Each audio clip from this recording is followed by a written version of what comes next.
It's an uncomfortable feeling, being in a room with people and sensing something is off. You may catch subtle changes in their behavior, notice fleeting expressions, or hear a slight shift in the tone of their voice. Deep down, there's a voice whispering that something isn't right, but you can't quite put your finger on it, and that can be frustrating. We all want to believe the best in people, to trust that they are being genuine. But the truth is, not everyone who smiles at you has your best interests at heart. In life, there will always be individuals who, for reasons known only to them, just don't like you. They may not be open about it, hiding their true feelings behind polite gestures and forced conversations. And when this happens, it can feel confusing, disheartening, and even isolating. You may wonder why they behave this way, or what you did wrong. But here's the hard truth. You might never know why, and that's okay. What's important is learning how to spot these subtle signs and understanding that it has nothing to do with your worth as a person. Facing these hidden feelings from others can stir up a whirlwind of emotions, hurt, confusion, maybe even anger. But it's essential to know that how someone else feels about you doesn't define who you are. You are more than someone else's opinion, and just because they choose to hide their true feelings doesn't mean you should hide from your truth.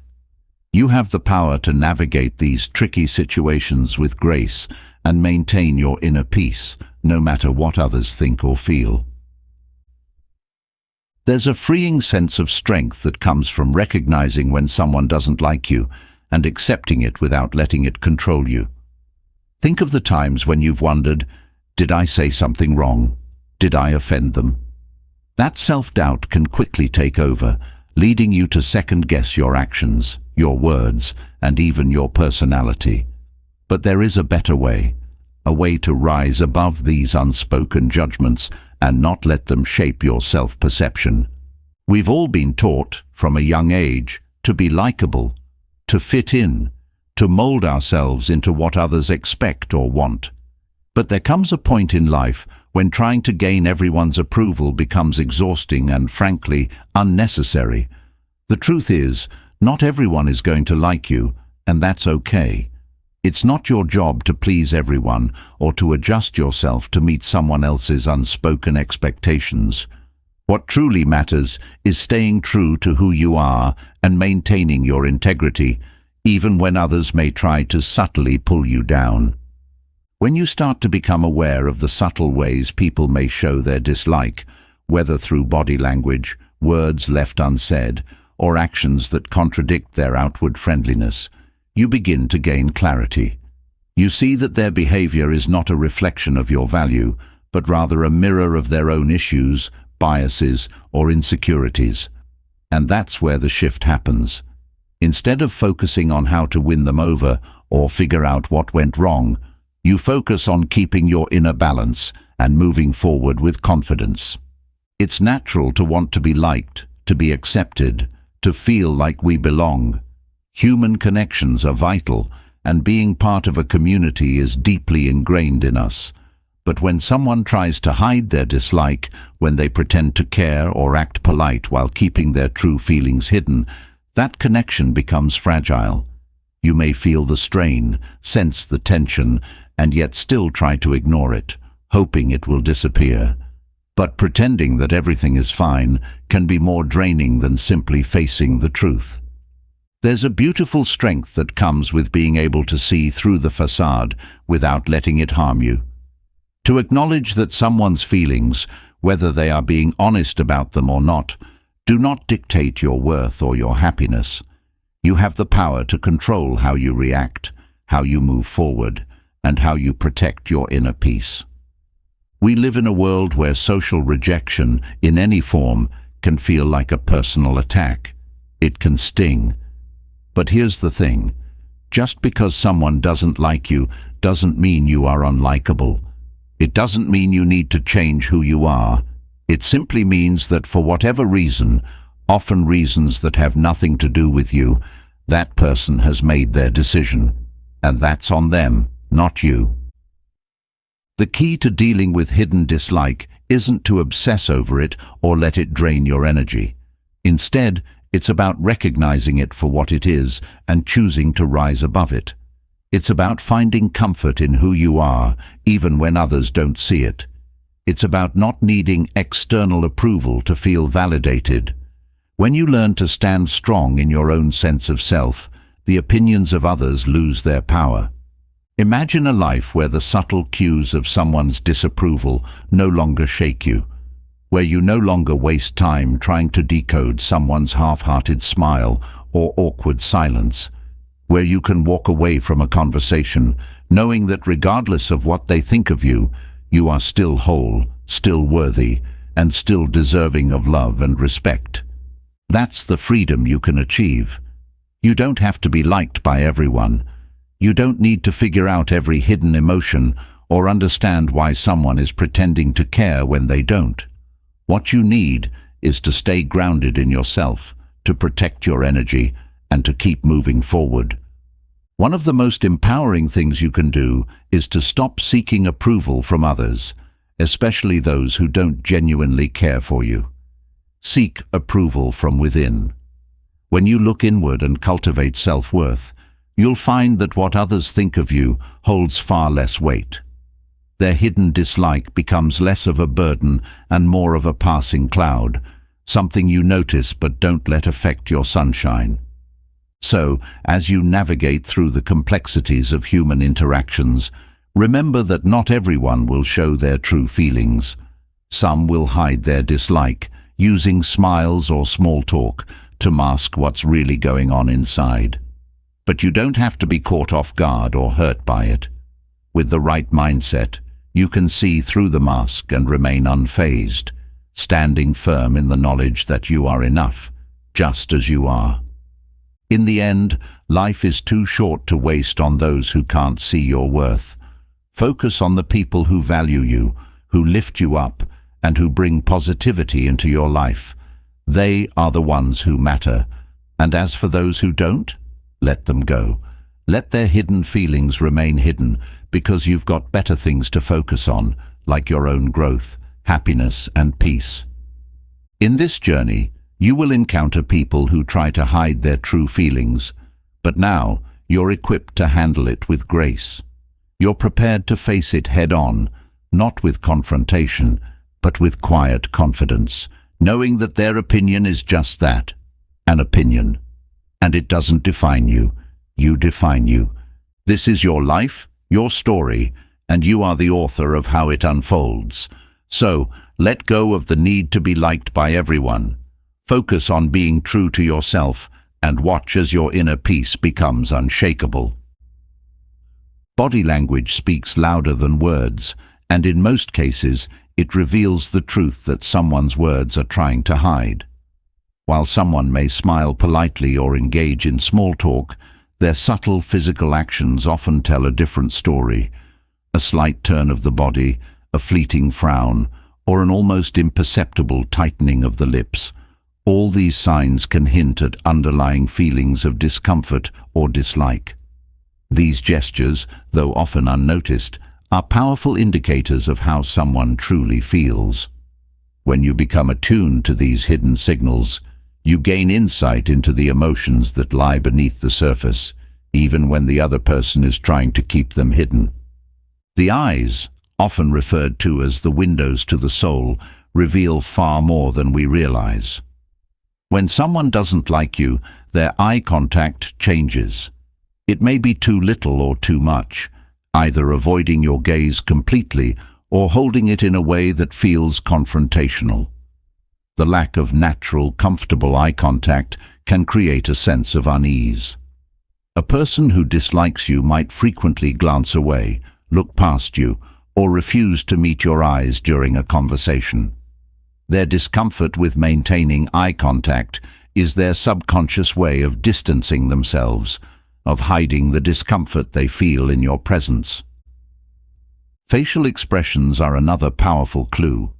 No matter how hard someone tries to mask their feelings, micro-expressions, those quick, involuntary facial movements, betray their true emotions. A person who is trying to hide their dislike might flash a quick grimace or tighten their jaw for just a split second before returning to a neutral expression. These brief, barely noticeable shifts reveal the tension they're feeling. If their smile doesn't reach their eyes, it's a forced attempt to seem friendly while concealing deeper feelings of disapproval. The way a person positions their body is another indicator of hidden dislike. If they frequently angle themselves away from you, even when they are speaking directly to you, it's a sign of discomfort. The body naturally turns toward people we feel comfortable with, so when someone subtly shifts their torso or feet away, it's a sign they are not fully engaged. This distancing behavior is often accompanied by crossed arms or legs, classic defensive postures that signal they are closing themselves off, both physically and emotionally. Another telling sign is how they handle physical space. Personal space is a significant part of non-verbal communication. Someone who doesn't like you may stand farther away than necessary, creating a noticeable gap between the two of you. On the other hand, they might invade your personal space in an aggressive or confrontational manner, making you feel uneasy. Either extreme, a deliberate increase in distance or a forced closeness, reflects an underlying tension. Hands and gestures are also key indicators. When people are comfortable, their gestures are relaxed and natural. However, when someone is trying to hide negative feelings, their movements can become stiff or fidgety. They may keep their hands hidden, clench their fists, or make exaggerated gestures to distract from their true emotions. Watch for restless movements, such as tapping fingers or drumming on a surface, which often signify anxiety or irritation. The voice is another giveaway. Even when someone's words seem friendly, their tone might tell a different story.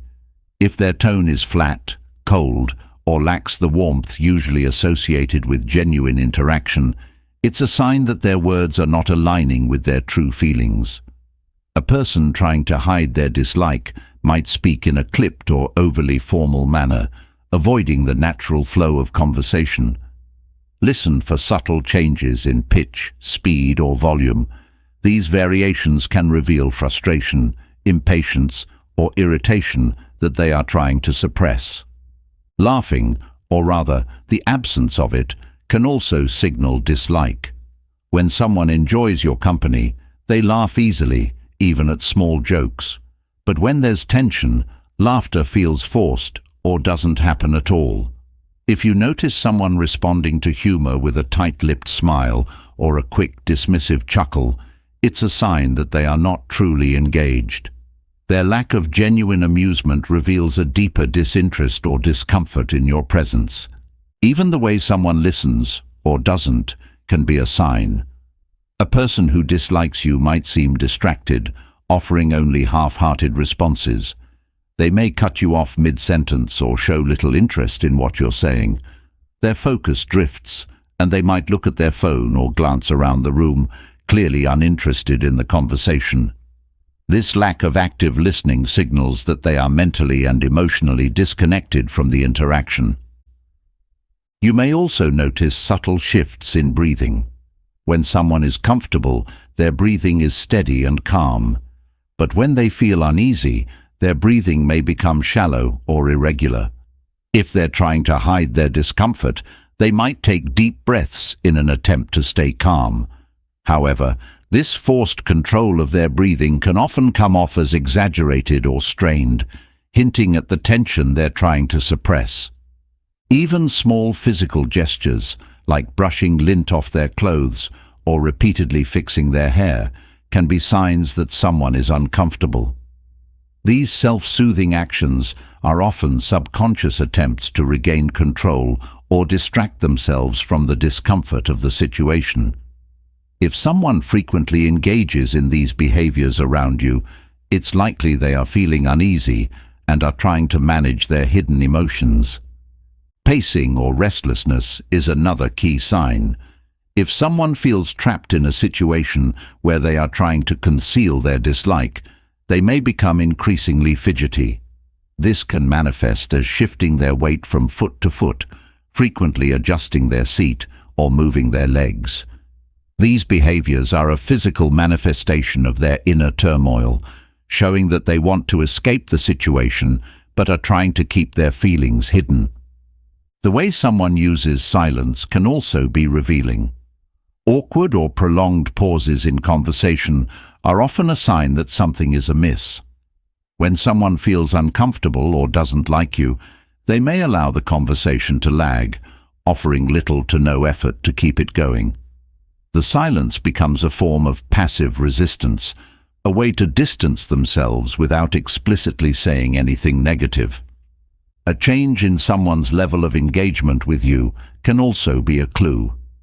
If they were once open and talkative, but now seem withdrawn or distant, this shift in behavior may indicate that they are hiding negative feelings. They may respond with shorter answers or avoid topics they used to enjoy discussing with you. This drop in enthusiasm reflects their discomfort and desire to keep interactions as brief and superficial as possible. Touch, or the lack of it, is another signal. While some people are naturally more reserved with physical contact, a noticeable absence of touch where it was once present can indicate a change in feelings. If someone avoids even casual touches like a handshake or a pat on the back, it may be because they are trying to maintain emotional distance. One often overlooked clue is the direction of someone's feet during a conversation. While their upper body may be facing you, their feet may be pointed away. This subtle positioning shows where their attention and intention truly lie. When someone's feet are directed away from you, it's a subconscious indication that they want to leave the conversation or disengage from the interaction. Facial tension, particularly around the eyes and mouth, can also signal dislike. A tight jaw, pursed lips, or a furrowed brow often accompany feelings of frustration or irritation. Even if the person is speaking politely, these physical cues reveal the true emotions they are trying to hide. The eyes, especially, tend to harden when someone is concealing negative emotions, with their gaze becoming sharp or cold. The pace of speech can also shift when someone is trying to hide their dislike. They may rush through conversations, eager to end the interaction, or they may slow down in an attempt to remain calm and composed. Either way, the natural rhythm of speech is disrupted, reflecting the underlying tension they are experiencing. People who don't like you but are trying to hide it may also give off subtle signs in their laughter. It might sound hollow or forced, lacking the warmth that genuine laughter brings. While they may laugh at the right moments, there's an obvious disconnect between the sound and the emotion behind it. This insincerity becomes more apparent the longer you spend time with them. One particularly telling sign is how quickly someone disengages after a conversation. A person who doesn't like you will often leave as soon as the social obligation is fulfilled. They may offer quick goodbyes or immediately find a reason to leave, avoiding lingering or continuing the interaction. Their eagerness to leave speaks volumes about their true feelings. Another clue can be found in the way someone positions their belongings. If they place their bag or other personal items between you and them, it creates a barrier, a form of self-protection. This unconscious move indicates that they are trying to distance themselves, even if they don't say it directly. Sudden changes in behavior can also signal hidden dislike. If someone was once warm and friendly, but now seems cool or detached, this shift may reflect a change in their feelings. They may no longer initiate conversations, offer compliments, or engage in the small gestures that once made the relationship feel comfortable. Tone of voice can be incredibly revealing. Even when someone's words are neutral or polite, a sharp or condescending tone can slip through, betraying their true feelings. They may emphasize certain words in a way that sounds dismissive or patronizing, revealing the disdain they are trying to hide. When someone dislikes you, They may also show signs of impatience. They might frequently check their watch or phone, sigh or fidget, all indicating that they would rather be anywhere else. Their restlessness is a sign that the interaction is something they want to escape, but they are trying to hide that desire. If someone consistently interrupts you or talks over you, it can be a sign that they don't respect your opinion or value what you have to say. These interruptions may seem minor at first, but over time, they add up and reveal a deeper issue of underlying dislike or disregard. Even laughter can be telling. If their laugh feels forced, too quick or too delayed, it suggests discomfort. A genuine laugh is easy to recognize, and when someone's response to humor feels off, it's a subtle sign that they're not entirely engaged or comfortable in your presence. Another key signal to watch for is when someone mirrors your body language less frequently. Mirroring is a natural behavior that occurs when people feel connected. When someone stops mirroring your movements, it can be a sign they are pulling away emotionally and physically, reflecting their hidden feelings of dislike. Finally, be aware of someone's overall energy around you. If they seem drained, disengaged, or bored, their demeanor is a clear reflection of how they feel. Even if they try to hide it, their body language, tone, and expressions will ultimately reveal the truth. While the subtle cues of body language can reveal hidden feelings of dislike, there's another layer to uncover: those small, often unnoticed behaviors that signal disapproval. These actions, though not always overt, can speak volumes about how someone truly feels. The tricky part is that they are often disguised as politeness or neutrality, but with a closer look, these subtle signs of disapproval become clearer. Recognizing these patterns helps you navigate social interactions more confidently, allowing you to see beyond the surface and understand what's really going on beneath the veneer of civility. Disapproval can manifest in the way someone reacts to your opinions. If you notice that they frequently dismiss or downplay your ideas, this is a subtle but telling sign. They may offer a quick "yeah, but" response, cutting off your thoughts before you've even fully expressed them. This constant interruption or countering of your viewpoints shows that they are not open to what you have to say, and it reflects a deeper sense of disconnection or disdain. Sometimes disapproval comes in the form of exaggerated politeness. Someone who doesn't like you might go out of their way to be overly courteous, but there's an underlying stiffness to their actions. This kind of behavior feels hollow, as if they are forcing themselves to act a certain way because it's expected, not because they genuinely care. It's a facade that, when observed closely, reveals cracks in their outward behavior. Another subtle sign is when someone consistently gives you minimal responses. Conversations with them may feel like pulling teeth, with every question you ask met with the shortest possible reply. They offer little engagement, perhaps only saying yes or no without expanding on their thoughts. This lack of effort in communication shows that they aren't interested in connecting with you on a deeper level. The timing of responses can also signal disapproval. When someone doesn't like you, they might delay answering your messages or act distant in conversation. The pause before they reply is often longer than usual, signaling hesitation or a lack of enthusiasm. They may even avoid responding altogether, leaving you hanging.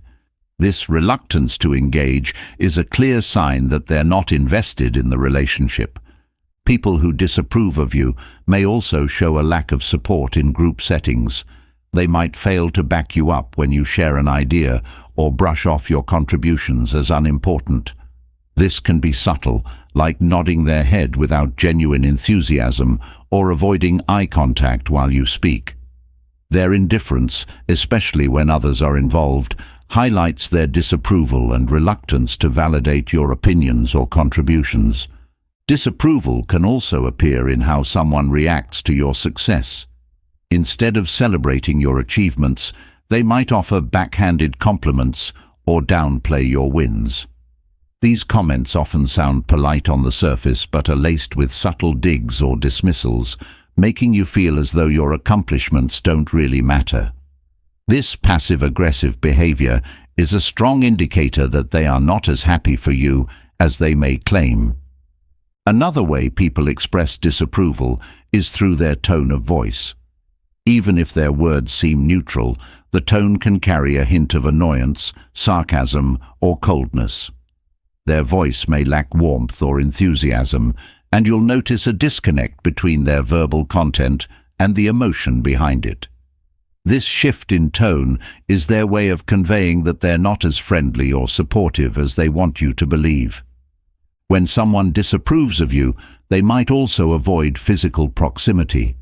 In social settings, they tend to position themselves farther away, choosing seats or spots that create distance. This distancing is subtle but deliberate, showing that they'd rather not be close to you, even if they don't say it out loud. It's their way of keeping a barrier between you, both physically and emotionally. Another sign is the lack of initiative. If someone never reaches out to make plans or avoids taking the lead in conversations, it shows that they don't prioritize your relationship. Their passivity speaks volumes. They're not interested in maintaining a connection, and their disapproval is reflected in their reluctance to invest time or effort in spending time with you. Sometimes people express disapproval by talking about you behind your back. While they might act friendly to your face, they could be sharing negative or critical comments when you're not around. If you notice changes in how others treat you or hear snippets of gossip, it's a sign that someone is undermining you. This two-faced behavior is a common way people mask their dislike while attempting to maintain a polite exterior. Disapproval can also show up in the way someone listens to you, or rather, doesn't listen. They may zone out during conversations, giving you their attention only when absolutely necessary. Their body language reflects this lack of interest. They may face away, cross their arms, or glance at their phone frequently. This lack of genuine engagement signals that they don't value your input or presence. Another subtle behavior is the absence of compliments or praise. Even when there's an opportunity to acknowledge something positive about you, they remain silent. This lack of validation, especially when others are offering it, is a clear sign of disapproval. It's not that they didn't notice your achievements, they simply choose not to acknowledge them. People who disapprove of you might also engage in microaggressions. These small, often seemingly innocent remarks or actions are designed to undermine you. They might interrupt you in meetings, make sarcastic comments, or give you backhanded compliments. While these behaviors may seem minor on the surface, they reveal a deeper sense of disdain or hostility that the person is trying to conceal. A subtle sign of disapproval can also be found in someone's facial expressions. They may roll their eyes, sigh, or smirk when you speak. These micro-expressions, though quick and often unnoticed by others, communicate their true feelings. Even if they quickly recover and try to mask their reaction, the brief moment of disapproval has already slipped through. When someone doesn't like you, they may avoid giving you the benefit of the doubt. In situations where they could interpret your actions in a positive light, they choose to see the worst. They may question your intentions or assume you have ulterior motives, revealing their lack of trust and underlying disapproval. Another sign is the way they manage conversations. People who don't like you often steer conversations away from topics that involve you or your interests.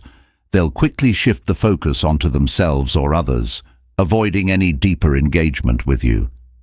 This conversation control shows that they're not interested in learning more about you or building a meaningful connection. Disapproval can also be expressed through someone's reactions to your boundaries. When someone respects you, they will honor your limits and personal space. But when they disapprove of you, they might test or ignore those boundaries, subtly pushing against your comfort zones. This disregard for your boundaries reveals a lack of respect and a deeper sense of disconnect. People who don't like you may also express their disapproval through competition. They might try to outshine you or one-up your achievements in subtle ways, making everything feel like a contest. This need to prove themselves superior often comes from a place of insecurity, but it's also a clear sign that they're not on your side. Another form of disapproval is passive resistance. Instead of openly disagreeing with you, they might subtly sabotage your efforts by not following through on commitments or by being uncooperative. This quiet form of opposition shows that they're not supportive of your ideas or actions, even if they don't directly confront you. Someone who disapproves of you might also give you superficial compliments. These compliments feel empty, as if they are said out of obligation rather than genuine admiration. You can sense the lack of sincerity in their tone or body language, making the praise feel more like a polite formality than a true acknowledgement of your strengths. Disapproval can also appear in the way someone reacts to your vulnerability. When you share something personal or open up about your feelings, they may brush it off or change the subject, avoiding any meaningful connection. This dismissal of your emotions shows that they are not interested in understanding or empathizing with you. Sometimes, disapproval manifests in someone's reluctance to share personal details with you. While they may be willing to engage in small talk, they withhold deeper, more meaningful aspects of their life. This lack of openness indicates that they don't see you as someone worthy of their trust or emotional investment. People who disapprove of you might also withhold encouragement during difficult times. When you're struggling, they don't offer support or kind words. Their indifference during your challenges reflects their lack of care for your well-being and highlights the underlying disapproval they're trying to hide. Disapproval can also be seen in someone's reactions to your suggestions. Even if your idea is solid, they may dismiss it without considering it seriously. Their immediate rejection, often accompanied by a quick change of subject or a dismissive comment, reveals that they aren't open to valuing your contributions. Another subtle sign is when someone avoids direct communication with you. Instead of addressing issues or concerns with you face to face, they go through others or hint at problems indirectly. This avoidance of direct interaction is a way for them to distance themselves emotionally, showing that they're uncomfortable being open and honest with you. People who disapprove of you might also minimize your achievements in group settings. While they won't openly criticize you, they might downplay your success in a way that feels dismissive. This lack of acknowledgement in front of others highlights their unwillingness to give you credit, even when it's due. Sometimes, disapproval can be seen in the way someone reacts to your presence. They might sigh, fidget, or tense up when you enter a room, signaling that your presence creates discomfort. These involuntary physical reactions are hard to mask, revealing that they're not pleased to have you around. Someone who doesn't like you might also engage in subtle forms of exclusion. They may forget to invite you to group activities or fail to include you in important conversations. While they might brush it off as a mistake, repeated instances of exclusion indicate that they're intentionally keeping their distance. Disapproval can also appear in the way someone responds to your failures. Instead of offering support or understanding, they may express satisfaction or indifference. Their lack of empathy during your setbacks reveals that they aren't invested in your success and may even take pleasure in seeing you stumble. A lack of empathy is another sign of disapproval. When you share your struggles or emotions, they may respond with indifference or fail to offer any comfort. This emotional detachment signals that they don't care about your feelings, reinforcing their hidden disapproval. Another subtle sign is when someone avoids asking you personal questions. While they may engage in surface-level conversation, They avoid asking about your life, your interests, or your experiences. This lack of curiosity reflects their disinterest in getting to know you better, further highlighting their disapproval. People who don't like you may also react negatively to your opinions, even when you're discussing neutral topics. They may roll their eyes, sigh, or respond with a dismissive comment, signaling that they don't value your perspective. These subtle reactions show their unwillingness to engage with you on an intellectual level. Another sign of disapproval is when someone avoids showing any enthusiasm around you. Even in situations where excitement or joy would be expected, they remain subdued or indifferent. This lack of emotional engagement is a subtle way of expressing that they don't share your positive feelings or energy. Disapproval can also be seen in someone's unwillingness to make eye contact during conversations.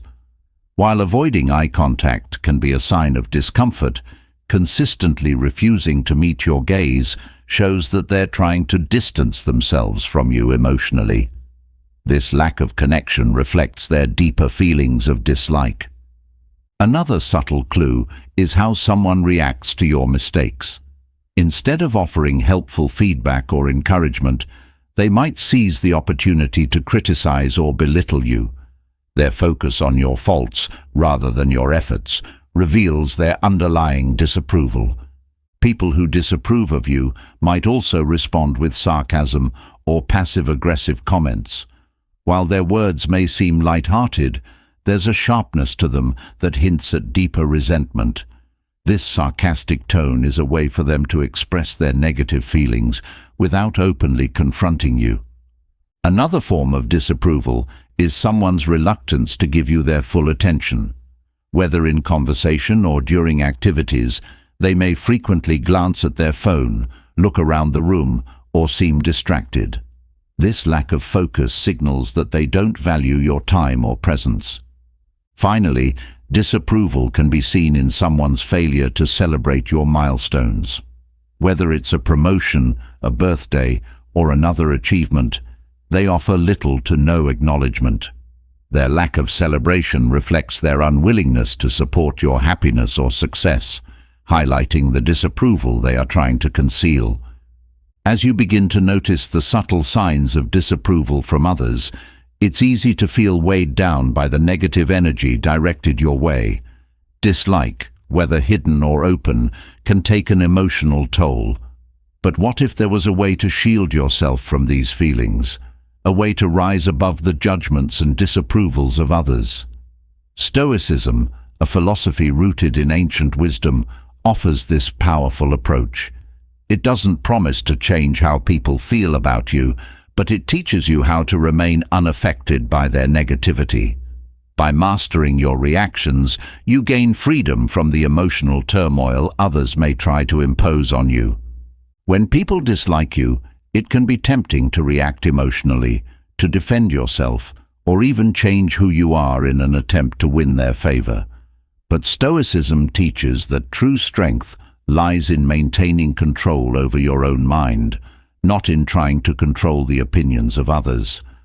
This ancient philosophy encourages you to focus on what is within your control, your thoughts, your actions, and your responses, while letting go of what is outside your control, such as how others feel about you. This simple shift in perspective can transform how you experience disapproval. One of the core teachings of Stoicism is the understanding that other people's judgments do not define you. They are simply opinions, often shaped by factors you have no influence over. People may dislike you for reasons that are entirely their own, reasons rooted in their biases, insecurities, or misunderstandings. By recognizing that these judgments are reflections of them, not you, you can release the need for their approval and remain steadfast in your self-worth. Stoicism encourages you to build inner resilience, a kind of emotional armor that protects you from the slings and arrows of criticism and rejection. When you cultivate this inner strength, the opinions of others lose their power to harm you. You become anchored in your own values and principles, no longer swayed by external forces. This doesn't mean you are indifferent to others, but that you are no longer dependent on their validation to feel secure and confident. The Stoic practice of mindfulness plays a key role in helping you stay unaffected by others' dislike. By staying present in the moment and observing your own thoughts and reactions without judgment, you create space between stimulus and response. This means that when you encounter subtle signs of disapproval, you can pause, reflect, and choose how to respond, rather than reacting impulsively or emotionally. This practice strengthens your emotional stability, allowing you to remain calm even in the face of negativity.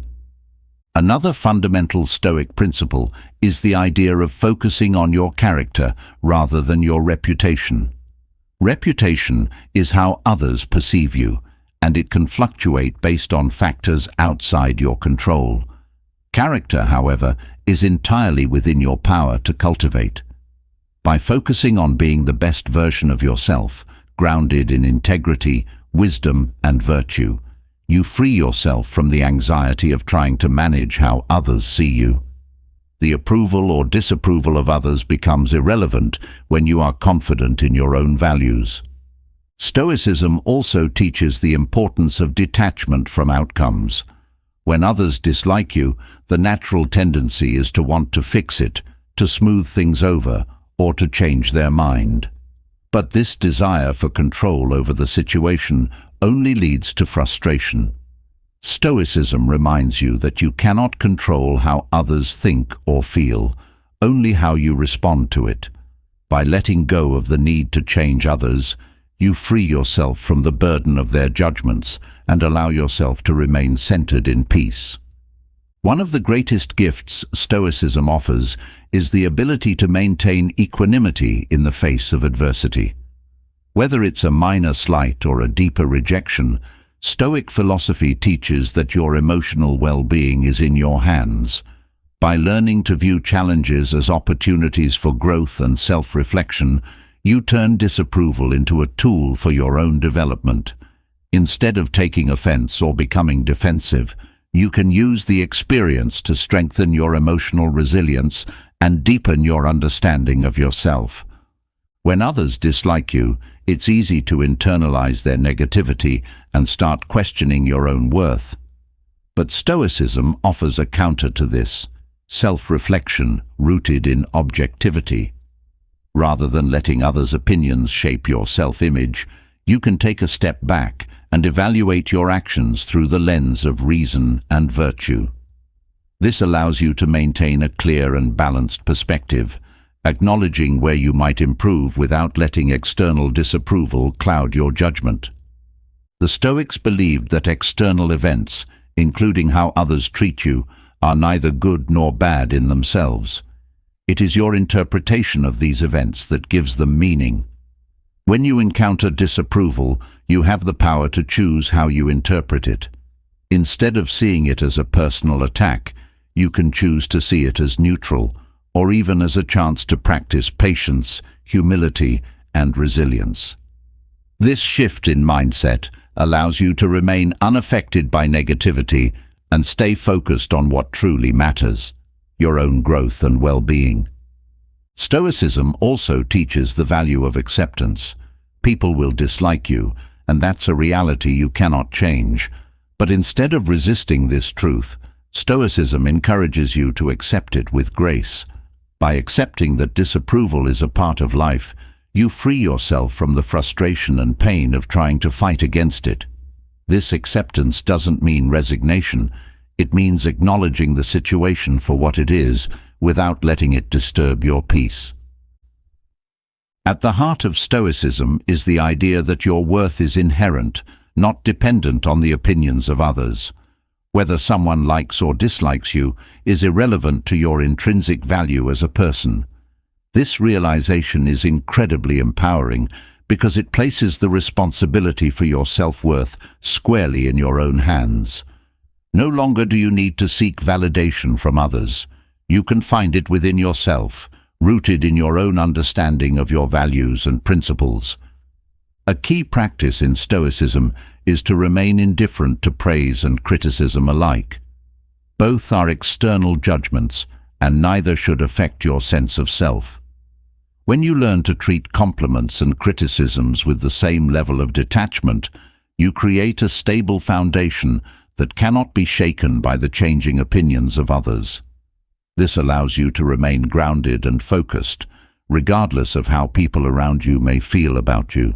Stoicism also encourages compassion, even toward those who dislike you. People often project their own struggles, insecurities, and fears onto others, which can manifest as disapproval or dislike.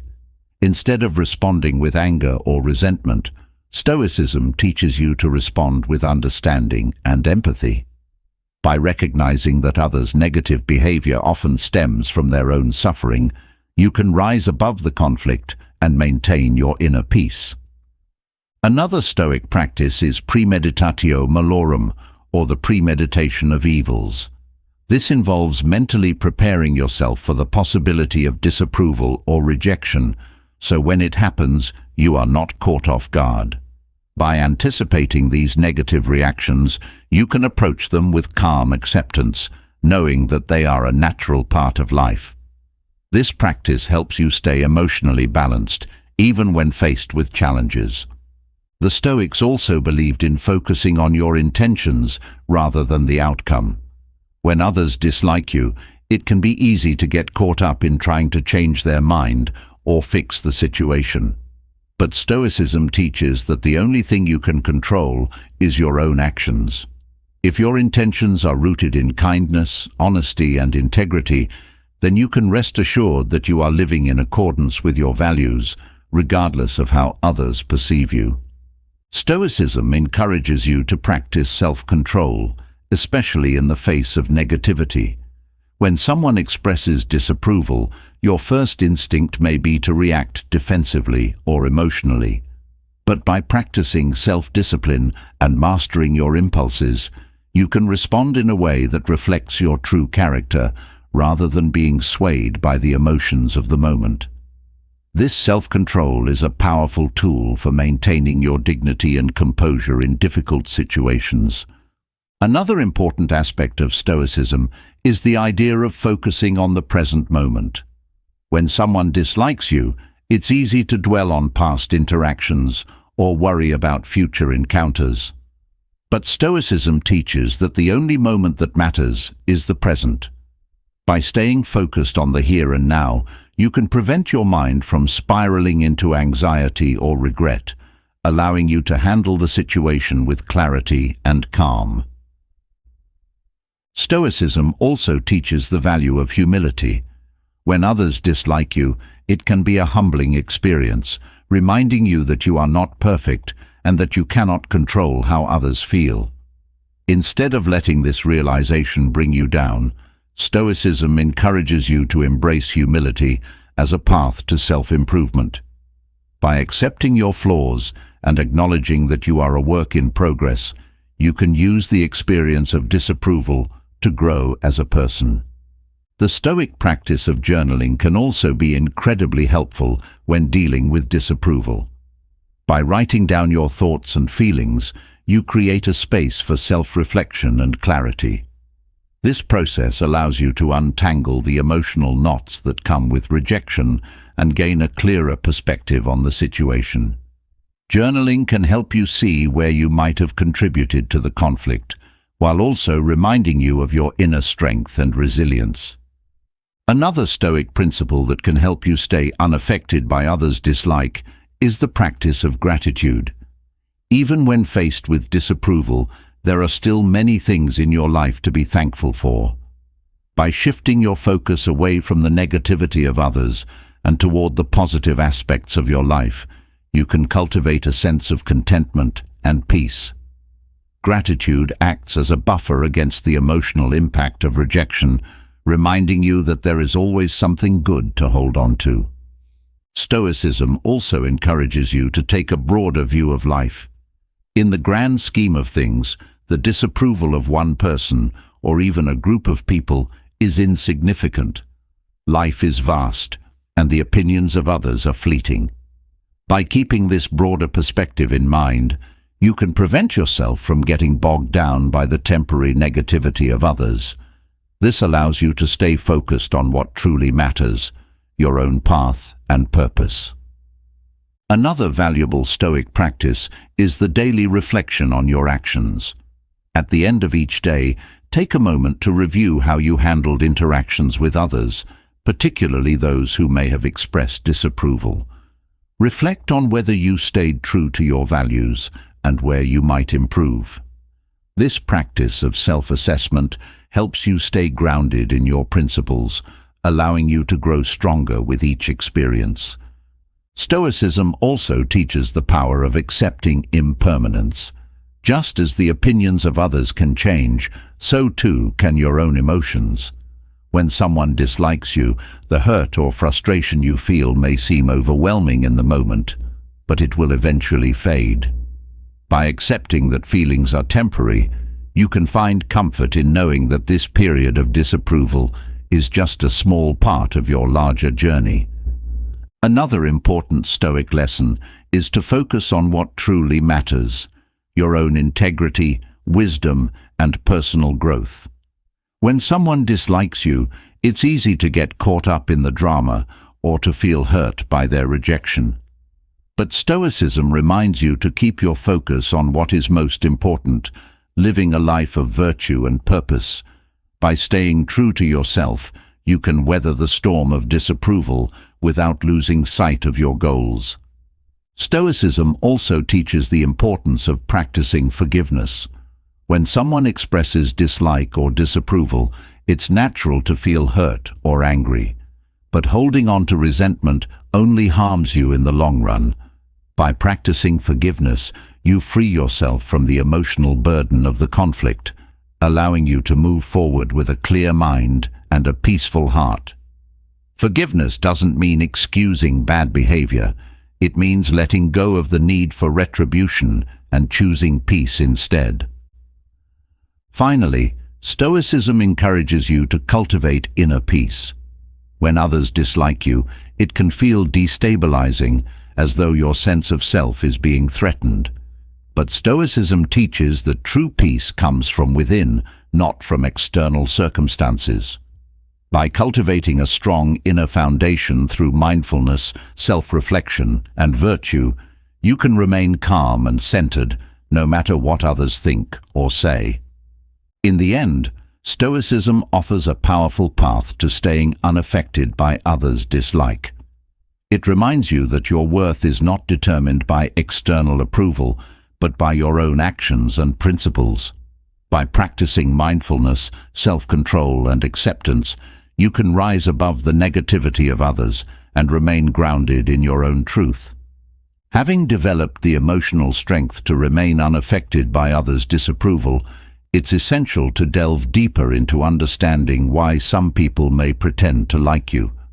This facade can be even more confusing than open dislike, leaving you questioning their intentions and wondering why they would hide their true feelings. Fake friendships can be emotionally draining, leaving you feeling unsure of where you stand.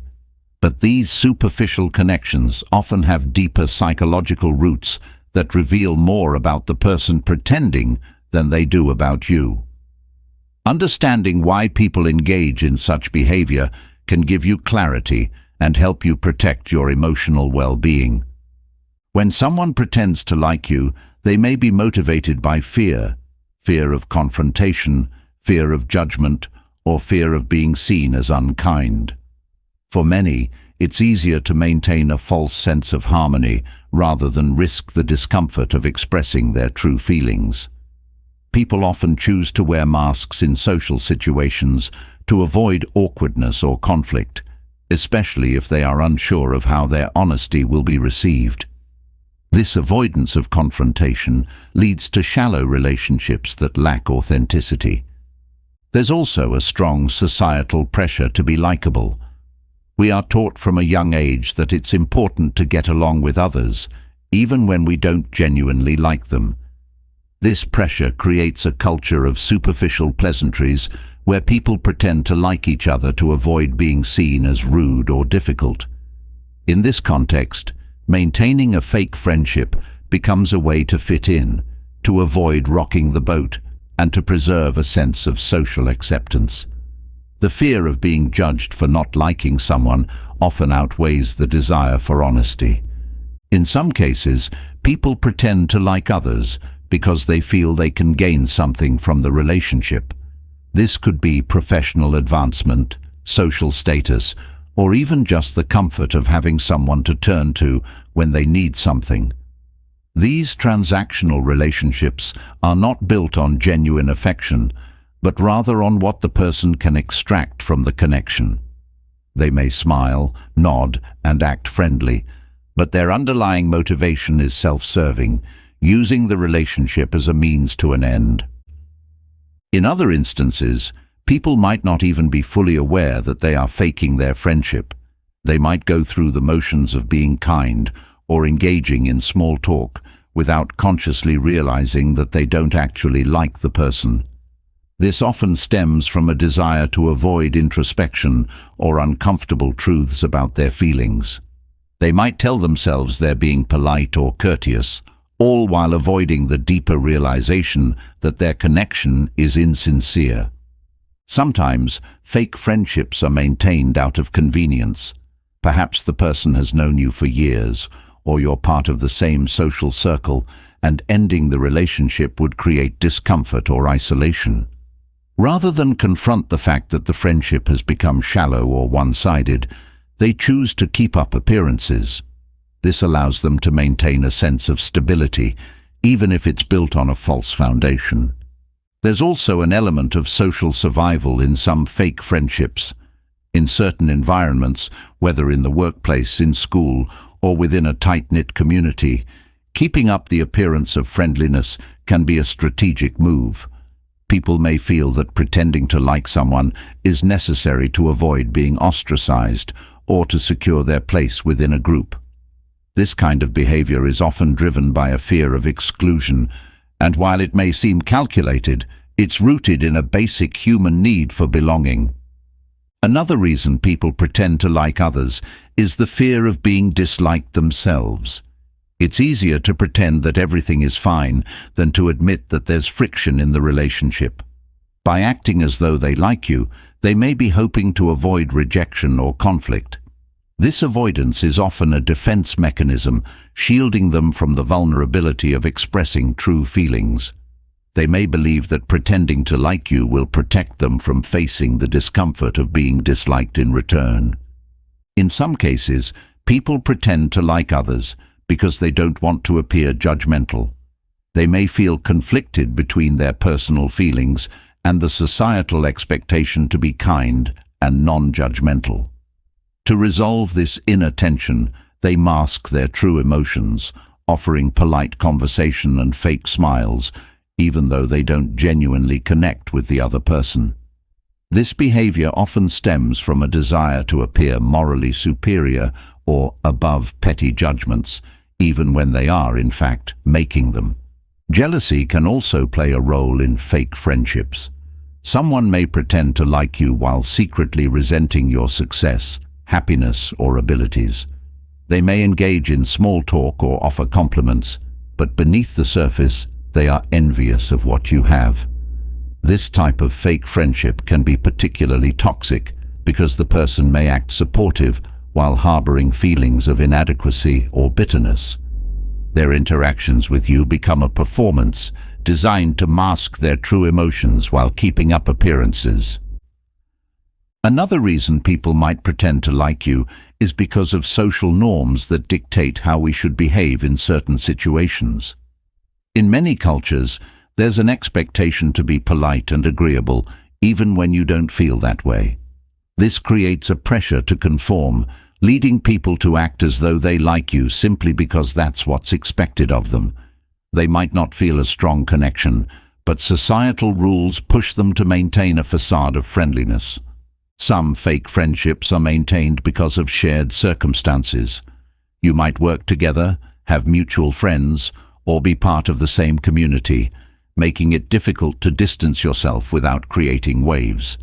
In these situations, people often continue to pretend they like each other because breaking away would disrupt the social dynamic. They choose to keep the relationship going, not out of genuine affection, but out of a desire to avoid the complications that would arise from ending it. People may also pretend to like others because they are unsure of their own feelings. They may vacillate between liking and disliking you, unsure of where they truly stand. Rather than confront this uncertainty, they opt for the easier route, pretending that everything is fine. This indecision leads to a friendship that feels inconsistent, where moments of connection are quickly followed by distance or awkwardness. The lack of emotional clarity on their part leaves you feeling confused and uncertain. There's also a power dynamic at play in some fake friendships. People may pretend to like you because they feel obligated to do so due to your position of influence or authority. They may not genuinely enjoy your company, but they feel they must maintain a friendly relationship to avoid conflict or negative consequences. This is often seen in professional settings, where people mask their true feelings to maintain a sense of professionalism or to curry favor with someone in a higher position. In certain cases, people pretend to like you because they are afraid of loneliness. They may not feel a deep connection with you, but they are unwilling to let go of the relationship because they fear being alone. This desperation for companionship leads them to cling to friendships that no longer serve them emotionally, keeping up the facade of liking you out of a need for social interaction rather than genuine affection. People also engage in fake friendships because of insecurity. They may believe that cutting ties or being honest about their feelings will make them appear weak or vulnerable. Pretending to like you becomes a way of protecting themselves from the discomfort of admitting that they don't connect with you on a deeper level. Their insecurity drives them to maintain the friendship, even though it lacks authenticity. Another factor that contributes to fake friendships is the desire for harmony. Some people are conflict-averse to the point that they will do anything to avoid it, even if that means pretending to like someone they don't. They may believe that keeping the peace is more important than being honest about their feelings, so they continue to act as though they enjoy your company, even when it's clear that the relationship is strained. In some situations, fake friendships arise because the person doesn't want to admit they've outgrown the relationship. Perhaps you were once close, but over time, your interests, values, or life paths have diverged. Rather than face the reality that the friendship has run its course, they keep up the pretense, acting as though nothing has changed. This reluctance to let go creates a relationship that feels stuck, where both parties are going through the motions without any real emotional connection. Fake friendships can also be a form of emotional manipulation. People may pretend to like you to keep you close for strategic reasons. They might want to control your actions, influence your decisions, or keep tabs on you for their own benefit. This type of manipulation is often subtle, making it difficult to spot at first, but over time it becomes clear that their friendship is more about control than genuine care. Sometimes people pretend to like you because they fear the consequences of rejection. They may worry that being honest about their feelings will lead to drama, confrontation, or hurt feelings. To avoid these potential outcomes, they maintain the appearance of friendship, even though they don't feel a true connection. This avoidance of potential conflict keeps the relationship on a superficial level, preventing it from developing into anything meaningful. People also engage in fake friendships because they feel guilty about not liking someone. They may believe that disliking someone makes them a bad person, so they mask their true emotions to avoid feeling guilty. This internal conflict drives them to act friendly, even when they don't genuinely enjoy the other person's company. The friendship becomes a way to alleviate their own guilt rather than a reflection of real affection. In other cases, fake friendships develop because of group dynamics. Someone may pretend to like you because you are part of a friend group, and rejecting you would create tension within the group. They may not feel a strong connection to you personally, but the pressure to maintain harmony within the larger social circle forces them to act as though they do. This creates a relationship that feels obligatory rather than genuine. Some fake friendships are driven by nostalgia. The person may have liked you at one point, but over time, their feelings have changed.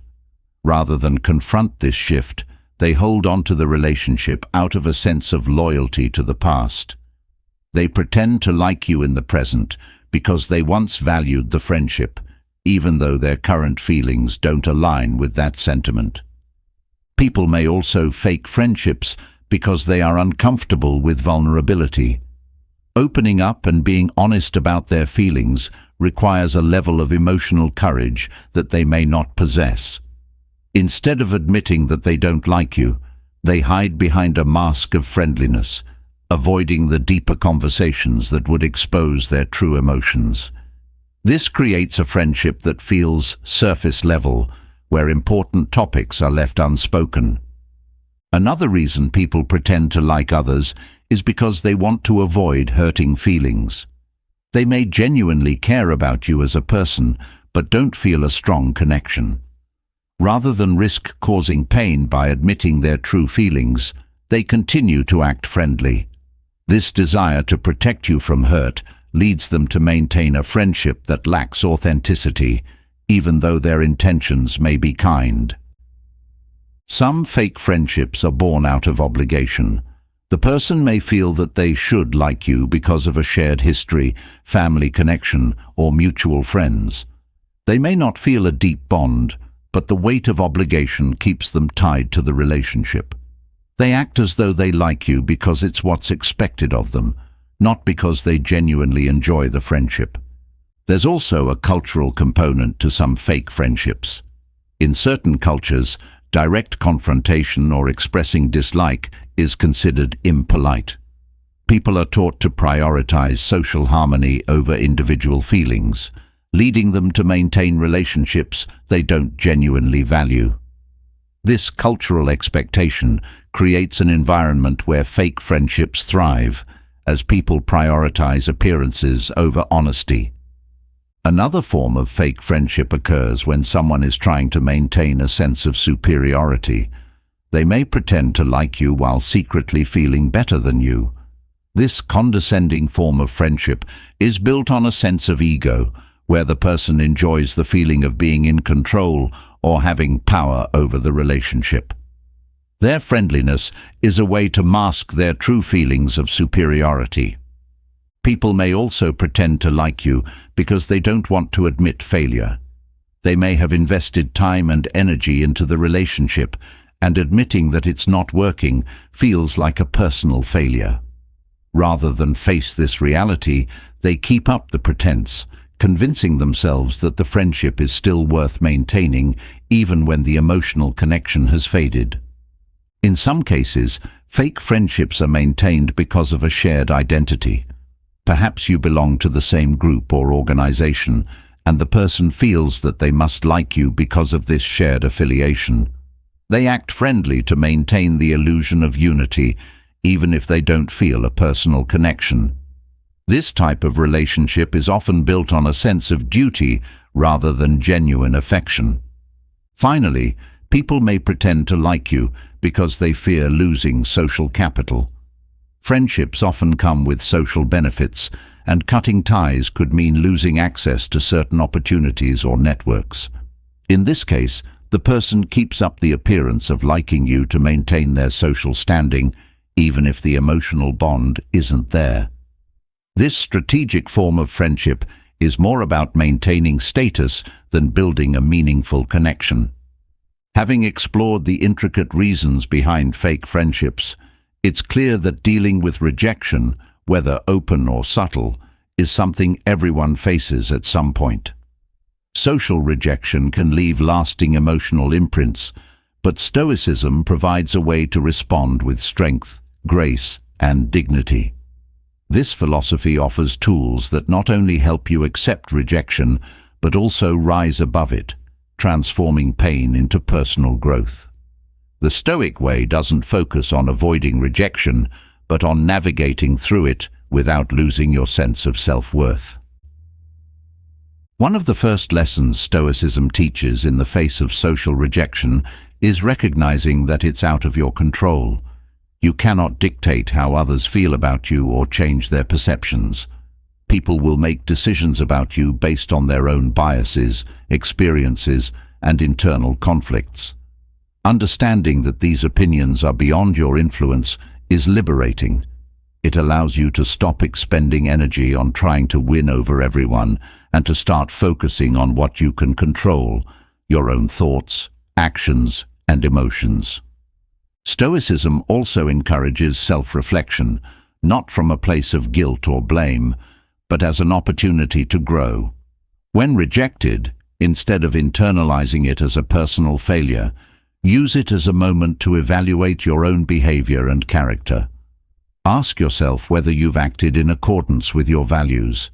If you have, then the rejection speaks more about the other person's perspective than it does about your worth. And if there's room for improvement, Stoicism encourages you to make those changes without losing your inner balance. Facing rejection with grace means not allowing it to define you.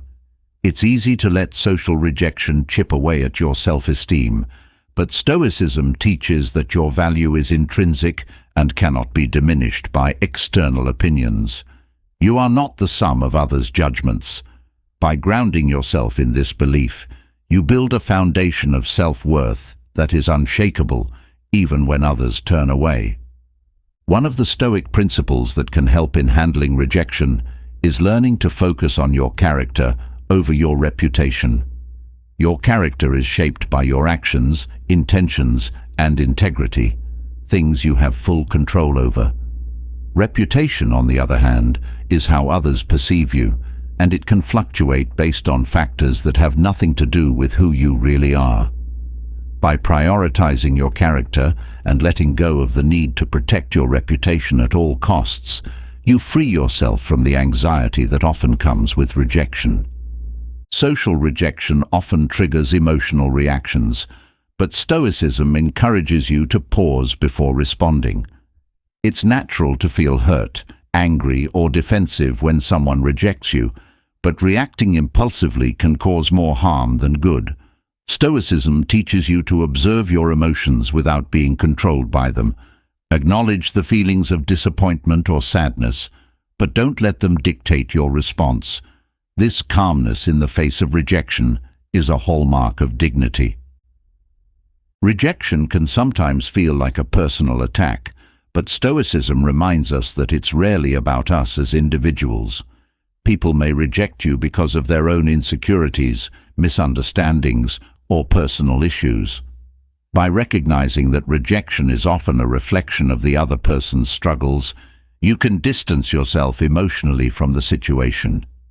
This doesn't make the rejection easier, but it allows you to handle it without taking it personally. One of the strengths of Stoicism is its focus on acceptance. Life will inevitably include moments of rejection, and fighting against that reality only creates more suffering. By accepting rejection as a natural part of the human experience, you reduce its emotional impact.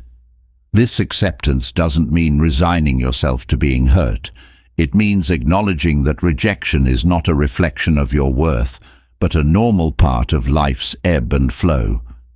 Stoicism also teaches the value of emotional resilience. Each time you face rejection and respond with grace, you strengthen your ability to handle future challenges.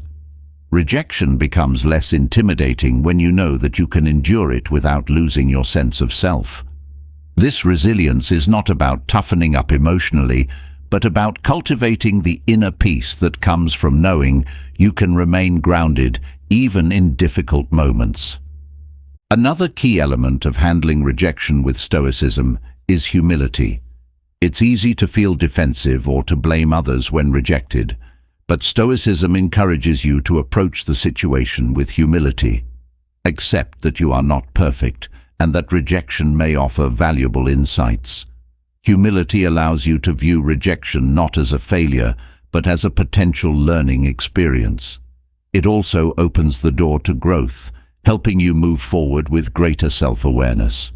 Letting go of the need for approval is another crucial Stoic lesson in handling social rejection. Stoicism teaches that external validation is fleeting and unreliable.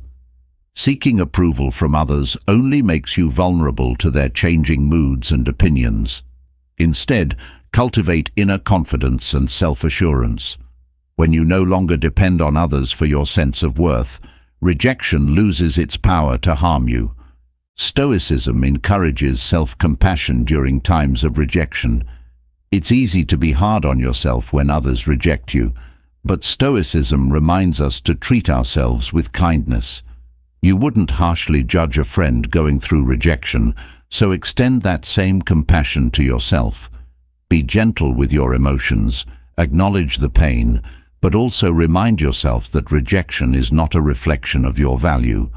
This self-compassion helps you move forward without letting rejection diminish your confidence. Social rejection often brings discomfort, but Stoicism teaches us to embrace discomfort as a part of life. The desire to avoid rejection at all costs can lead to behaviors that compromise your integrity or keep you from authentic connections. But by accepting that discomfort is temporary and often necessary for growth, you free yourself from the fear of rejection. This approach allows you to stay true to your values, even when faced with social dismissal. Stoicism also teaches the importance of maintaining perspective. Social rejection can feel overwhelming in the moment, but Stoicism encourages you to take a step back and look at the bigger picture. In the grand scheme of your life, this rejection is just one small event. By putting rejection into perspective, you prevent it from overshadowing your overall sense of happiness and fulfillment. You remind yourself that life is full of opportunities, and one rejection doesn't close all doors. Another essential Stoic practice when dealing with rejection is journaling. Writing down your thoughts and emotions after a rejection allows you to process the experience without becoming consumed by it. Journaling helps you reflect on what happened, what you can learn from the situation, and how you can move forward. This practice not only clears your mind, but also helps you maintain emotional clarity, enabling you to handle rejection with grace. One of the most empowering Stoic practices is the ability to reframe rejection as an opportunity. Instead of viewing it as a failure, Stoicism teaches you to see rejection as a path to something better. Perhaps this rejection is guiding you toward a more meaningful relationship, a new opportunity, or greater self-understanding. By embracing this mindset, you turn rejection into a tool for growth rather than a source of pain. Forgiveness is another key component of handling rejection with Stoicism. Whether you feel wronged by the person who rejected you or hurt by their actions, holding on to resentment only prolongs your suffering. Stoicism encourages you to forgive, not for the other person's sake, but for your own peace of mind. Letting go of anger allows you to move forward with a clear heart, free from the emotional baggage that rejection often brings. Detachment is a powerful Stoic tool in the face of rejection. Stoicism teaches that clinging to outcomes or relationships only leads to disappointment. When someone rejects you, it's natural to want to change their mind or fix the situation, but this attachment to a specific result can create unnecessary suffering. By practicing detachment, you let go of the need to control the outcome and focus instead on your own actions and well-being. Stoicism also teaches that rejection is often a test of your character. How you respond to rejection reveals more about you than the rejection itself. Will you react with bitterness and anger, or will you rise above it with grace and dignity? Stoicism challenges you to act in alignment with your highest self, even in moments of difficulty. Each rejection is an opportunity to strengthen your character and stay true to your values.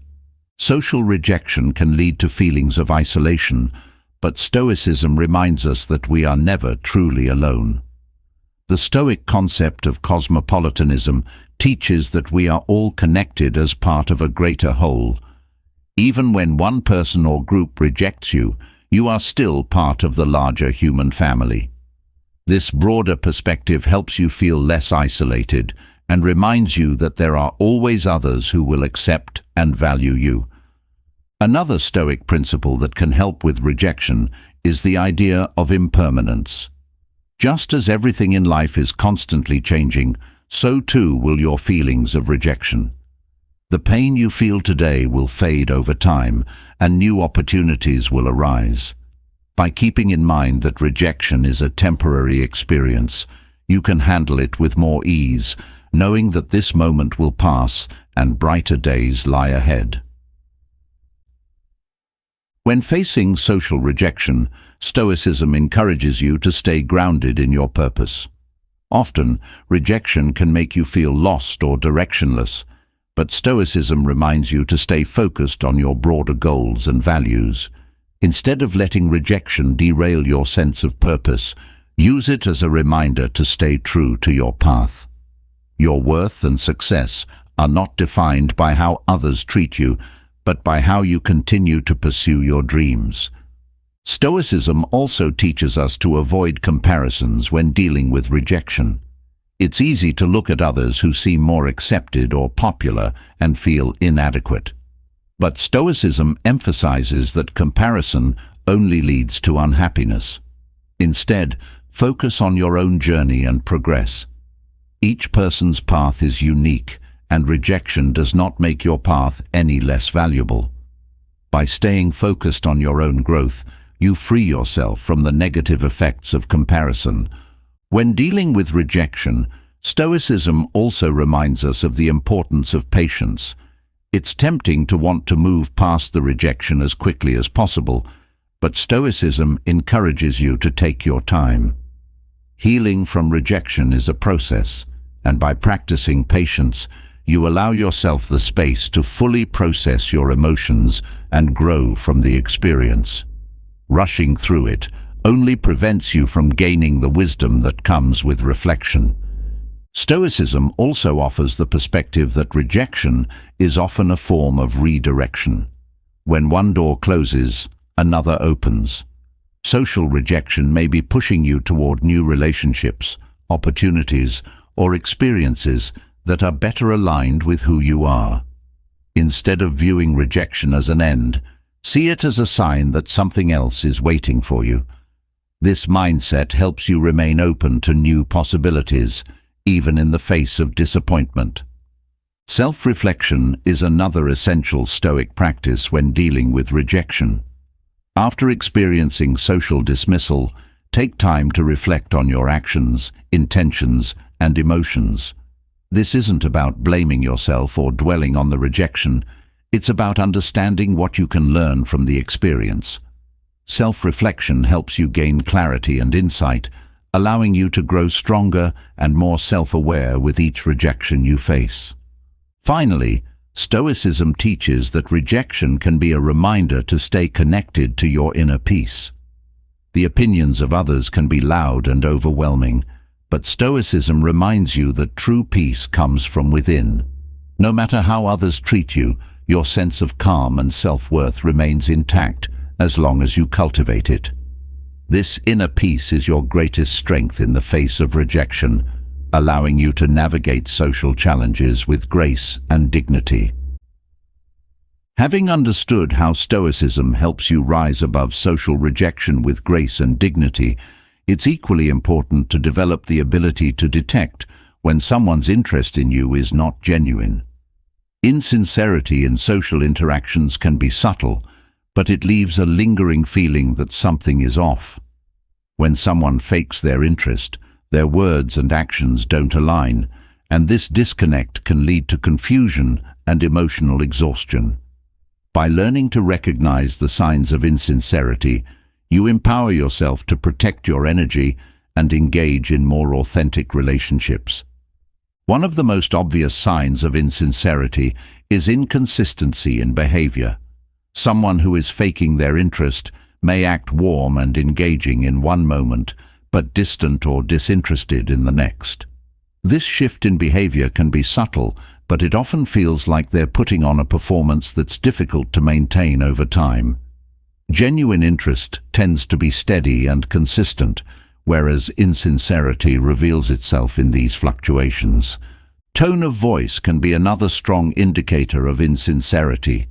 When someone is pretending to be interested, their tone might lack genuine enthusiasm or warmth. It can sound flat, overly polite, or even forced. While their words may seem friendly, the lack of emotion behind them gives away their true feelings. You may sense that their words are hollow, devoid of the sincerity that comes with true engagement. Another sign of fake interest is when someone engages in excessive flattery. Compliments that feel exaggerated or overly frequent are often a way to mask disinterest or discomfort. Genuine compliments come naturally and feel sincere, but when someone is trying too hard to win your approval or keep up appearances, their praise can seem artificial. It's as if they are trying to cover up their lack of genuine connection by showering you with compliments. Eye contact plays a significant role in revealing insincerity. Someone who is truly interested will make comfortable, natural eye contact. In contrast, a person faking their interest might either avoid eye contact altogether or hold it for too long in an unnatural way. Avoiding eye contact can indicate discomfort or a desire to distance themselves, while forced eye contact may be their attempt to convince you of their engagement when, in reality, they are not fully present. Body language is also a key indicator of sincerity. When someone is genuinely interested, their body naturally faces you and their gestures are open and relaxed. However, if someone is faking interest, you might notice more closed-off body language, such as crossed arms, minimal movement, or subtle distancing. These physical cues suggest that their interest is not aligned with their verbal communication, revealing their true feelings. Someone who is faking their interest might also exhibit impatience during conversations. They may check their phone frequently, glance around the room, or seem eager to wrap up the interaction. This behavior shows that they are not fully invested in the conversation and are likely just going through the motions. Genuine interest is accompanied by attentive listening and a desire to stay engaged, even in longer discussions. The timing of responses can also reveal insincerity. When someone is faking their interest, there's often a noticeable delay in their reactions. Whether it's in face-to-face conversations or through text, their responses may feel slow or lacking in thoughtfulness. It's as if they're pausing to think about how they should respond rather than engaging with you in a natural, flowing way. This hesitation betrays their lack of genuine connection. People who are faking interest may also steer conversations away from personal or meaningful topics. They might keep the discussion at a surface level, avoiding deeper questions or insights that would require emotional engagement. This reluctance to dive into more meaningful conversations suggests that they're not truly invested in getting to know you on a deeper level. Their focus remains on maintaining appearances rather than building a genuine connection. Another sign of insincerity is the lack of follow-through. Someone who is faking interest might make promises or commitments that they have no intention of keeping. Whether it's plans to meet up or offers to help with something, their words sound good in the moment, but their actions don't align. Over time, you'll notice a pattern of broken promises or excuses, which reveals that their interest was never sincere. Insincere people often mirror your emotions or interests in an exaggerated way. While mirroring is a natural part of human connection, someone who is faking their interest might overdo it, agreeing with everything you say or pretending to share the same passions. This behavior feels disingenuous because it lacks the natural balance of give and take in authentic relationships. Instead, it comes off as an attempt to create a false sense of rapport. People who fake their interest may also show a lack of curiosity about your life. Genuine connections involve a mutual exchange of thoughts, feelings, and experiences. However, someone who is insincere will often avoid asking deeper questions about your life, interests, or goals. Their conversations might feel one-sided, as though they're not truly interested in learning more about you. This lack of curiosity is a clear sign that their engagement is superficial. Another sign of insincerity is when someone frequently interrupts or talks over you. While this behavior can sometimes simply indicate poor social skills, it often reveals a deeper disinterest. Someone who is genuinely engaged in the conversation will allow you to speak, listen carefully, and respond thoughtfully. In contrast, someone faking their interest may cut you off, redirect the conversation back to themselves, or seem uninterested in what you have to say. One of the subtler signs of insincerity is when someone only seems engaged when it benefits them. You may notice that they are attentive when they need something from you, or when there's an opportunity for them to gain from the interaction.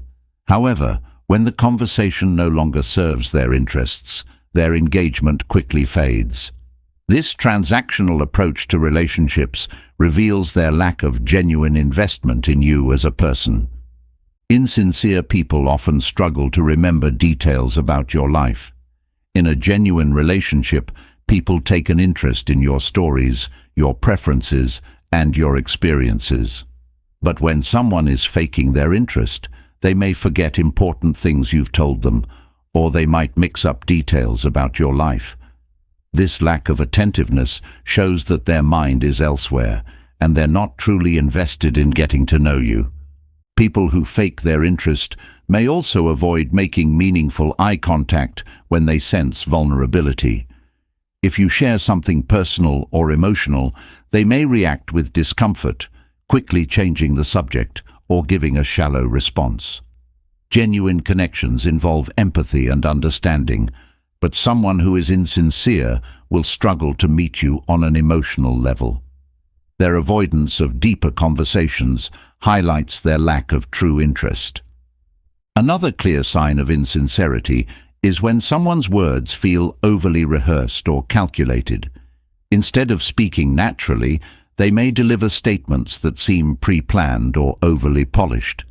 This behavior suggests that they're more concerned with maintaining a certain image than with having a genuine, spontaneous conversation. You may feel as though they're performing rather than truly engaging with you. Insincere people may also show discomfort when you confront them with a deeper question or observation. If you try to push past the surface-level conversation, they might become evasive or defensive, signaling that they're uncomfortable with genuine connection. Their avoidance of introspection or vulnerability reveals that they're not interested in fostering a deeper relationship. Another subtle sign is when someone is overly agreeable in every situation. While it's natural to agree with people on common interests or shared views, someone faking their interest will go out of their way to avoid any disagreement, even on topics where they may have a different opinion. This excessive agreeableness feels unnatural and suggests that they are more focused on keeping up appearances than on being authentic. People who fake their interest may also overuse humor as a deflection tactic. When conversations start to get personal or serious, they may rely on jokes or sarcasm to steer the conversation away from meaningful topics. While humor is an important part of relationships, in this case, it's used to avoid vulnerability or emotional engagement. Their constant deflection through humor indicates that they are uncomfortable with deeper connections. Another telling sign of insincerity is when someone constantly shifts the focus back to themselves. No matter what the topic is, they find a way to redirect the conversation to their own experiences or achievements. This self-centered approach shows that they're more interested in talking about themselves than in truly understanding or engaging with you. Over time, this behavior becomes draining, as the relationship feels one-sided. People who fake their interest may also have difficulty maintaining consistent emotional responses. In authentic relationships, emotions naturally align with the flow of conversation, whether it's empathy during a difficult story or excitement during happy news. But someone who is insincere may struggle to respond appropriately, either overreacting or underreacting in ways that feel forced or disconnected. This inconsistency signals that their engagement is not genuine. Insincere people may also show a lack of follow-up in conversations. When someone is truly interested in you, they'll remember past discussions and follow up on topics you've mentioned. But if someone never references anything you've shared, it suggests that they weren't paying attention in the first place. This lack of continuity in conversations reveals that their interest is superficial, focused only on the present moment, without any real investment in your story. Another sign of insincerity is when someone frequently changes their opinions or behavior depending on who they're around. You may notice that they act one way with you, but completely differently when they're with other people. This chameleon-like behavior suggests that they're not being authentic in any of their interactions, shifting their personality to fit the situation rather than staying true to themselves. When someone fakes their interest, their compliments can feel generic or insincere. They may offer praise that feels disconnected from who you are or what you've accomplished. Instead of offering thoughtful, personalized compliments, they stick to surface-level flattery. This lack of depth in their compliments suggests that they're not really paying attention to you as an individual, but rather offering empty praise to maintain the illusion of interest. Another sign is when someone seems overly focused on material or external aspects of your life. They may ask more about your job, your possessions, or your social status than about your thoughts, feelings, or experiences. This focus on external factors suggests that they're more interested in what they can gain from the relationship than in getting to know you as a person. People who are faking their interest may also give you vague or non-committal answers when you ask them personal questions. Instead of sharing openly, they may dodge the question or offer a response that feels shallow or incomplete. This reluctance to open up shows that they're not interested in building a reciprocal, meaningful relationship where both parties are equally invested. Insincere people may also show a lack of support when you need it. While they might be friendly during casual conversations, they're nowhere to be found when you're going through a tough time. Genuine friends offer support, whether through kind words, advice, or simply being there for you. But someone who is faking their interest will disappear when things get difficult, revealing that their connection to you is not rooted in true care or concern. Another clear indicator of insincerity is when someone consistently talks about themselves without showing interest in your life. They may dominate the conversation with stories about their achievements, problems, or opinions, leaving little room for you to share. This imbalance in communication shows that they're not truly interested in hearing your perspective, but are instead focused on their own narrative.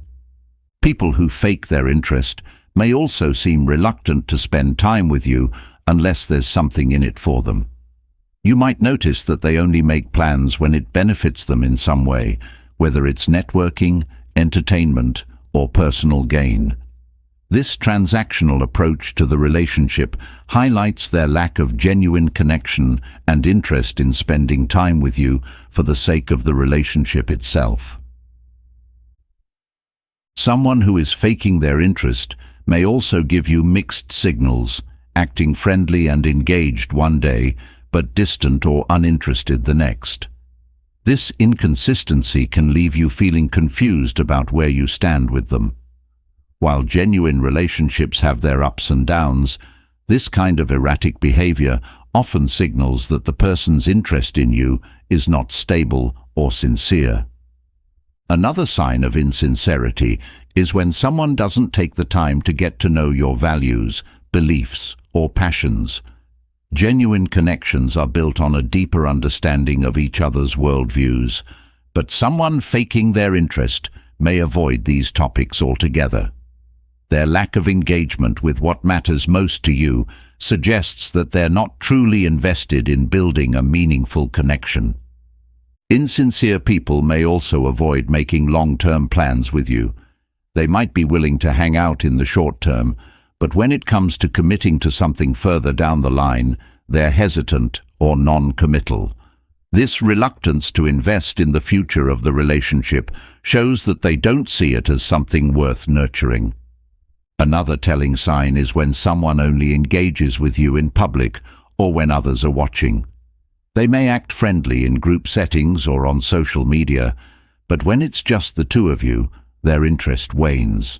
This performative behavior suggests that they're more concerned with appearances than with building a real connection. They may want to be seen as friendly or popular, but their actions reveal a lack of true engagement. People who fake their interest may also be inconsistent in their availability. They might respond quickly and enthusiastically at times, but disappear or become distant without explanation at others. This hot and cold behavior can be frustrating and confusing, signaling that their interest is conditional and not based on a genuine desire to maintain a steady connection with you. Finally, insincere people often leave you feeling drained after interactions. While authentic relationships leave you feeling energized, supported, or fulfilled, fake connections tend to have the opposite effect. You might walk away from these interactions feeling unsure of yourself, emotionally exhausted, or even more isolated than before. This emotional toll is a strong indicator that the person's interest in you is not genuine. Understanding the signs of insincerity allows you to protect yourself from relationships that lack authenticity. But there's another layer to be aware of: when someone secretly dislikes you. Disguised under politeness or forced interactions, hidden dislike can have a significant impact on your emotional well-being. Recognizing these signs is crucial for maintaining healthy boundaries and preserving your peace of mind. Ignoring or misinterpreting these subtle signals can lead to more harm over time, making it essential to understand why identifying this hidden negativity is so important. When someone secretly dislikes you, their unspoken negativity can create an environment of tension. Even though they might not openly express their disdain, their actions or body language will communicate discomfort, leaving you confused or unsettled. Recognizing this hidden dislike allows you to address the tension and either resolve the issue or distance yourself from a potentially toxic dynamic. Being aware of their true feelings prevents you from wasting time trying to fix a relationship that may never have a strong foundation. Hidden dislike often manifests in subtle yet consistent actions, like passive-aggressive behavior or small acts of sabotage. These might seem minor on the surface, but over time they add up and can erode your confidence or make you doubt yourself. Understanding these cues is critical because they often reflect deeper feelings that the person is unwilling to confront. Spotting these signs early helps you avoid being blindsided by larger conflicts down the road. Another reason it's important to recognize when someone secretly dislikes you is to protect your emotional energy. Trying to maintain a relationship with someone who harbors hidden resentment can be draining, as you may constantly feel like you're walking on eggshells. Your mental and emotional well-being should not be compromised by someone's unwillingness to be honest about their feelings. By recognizing their dislike, you can decide how much energy to invest in the relationship and create healthier boundaries for yourself.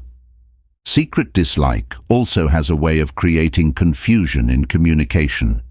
You might feel as though you're receiving mixed signals, where the person's words don't align with their actions. They may say one thing, but behave in a way that contradicts their statements. This inconsistency can make it difficult to trust their intentions, leading to further miscommunication. Recognizing when someone is masking their dislike allows you to see through the confusion and protect yourself from emotional manipulation.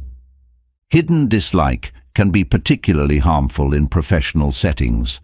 When a colleague or superior secretly dislikes you, it may affect your work environment, opportunities, or even your reputation. Subtle undermining or withholding support can negatively impact your career trajectory. Being able to identify when someone harbors these feelings allows you to navigate the workplace more strategically, protecting yourself from unnecessary setbacks and ensuring you remain focused on your goals. In social circles, hidden dislike can lead to group dynamics that feel isolating. If someone secretly dislikes you, they might attempt to sway others' opinions or subtly exclude you from group activities. Recognizing these behaviors early allows you to address them before they escalate or, if necessary, distance yourself from those who do not value your presence. It's better to surround yourself with people who are genuine than to remain in environments where you are secretly disliked. When someone harbors hidden dislike, it often affects how they support you or fail to support you during significant moments in your life. They may offer half-hearted congratulations, fail to show up when it matters most, or subtly downplay your achievements. Recognizing this lack of genuine support is essential for maintaining your self-confidence. Surrounding yourself with people who truly celebrate your successes is key to fostering an environment of positivity and growth. Hidden dislike can also lead to subtle power plays in relationships.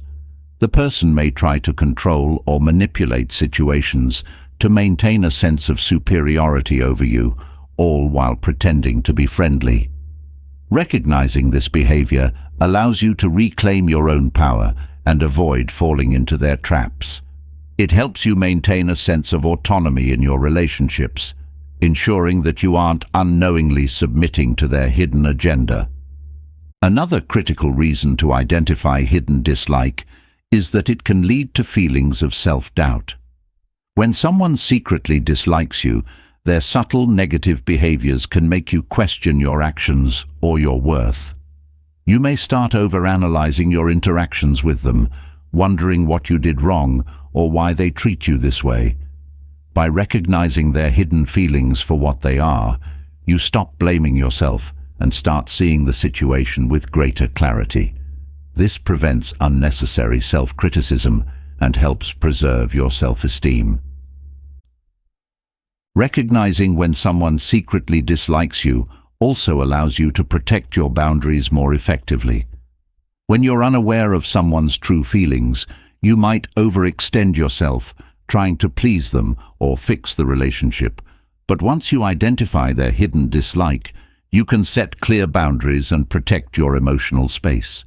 This empowers you to engage with them on your own terms, limiting their ability to affect your mood or energy. Hidden dislike can also negatively impact your decision-making. When someone's feelings toward you are unclear, you might second-guess your choices, seeking validation or approval where it will never come. Recognizing their true feelings frees you from this cycle, allowing you to trust your instincts and make decisions without worrying about their approval. You become more confident in your path, unburdened by the hidden negativity of others. Another reason to spot hidden dislike is to prevent misunderstandings from escalating. Unacknowledged tension often leads to unresolved conflicts, which can grow over time and explode in unexpected ways. By recognizing early signs of dislike, you can either address the issue head-on or remove yourself from the situation before it worsens. This proactive approach helps you avoid unnecessary drama and maintain peace in your relationships. Hidden dislike can also create an emotional disconnect that erodes trust. If you sense that someone dislikes you but isn't honest about it, it can be difficult to trust their words or actions. This lack of trust may cause you to become guarded or distant, further straining the relationship. Recognizing their hidden feelings allows you to assess whether the relationship is worth maintaining or if it's time to let go. Trust is the foundation of any healthy connection, and knowing when it's absent is crucial for your emotional well-being. One of the most harmful effects of hidden dislike is the gradual erosion of respect in a relationship. Even if the person doesn't openly express their negative feelings, their subtle actions often reveal a lack of respect for you. Whether through dismissive comments, avoiding eye contact, or other subtle cues, their behavior communicates that they don't value you as much as they pretend to.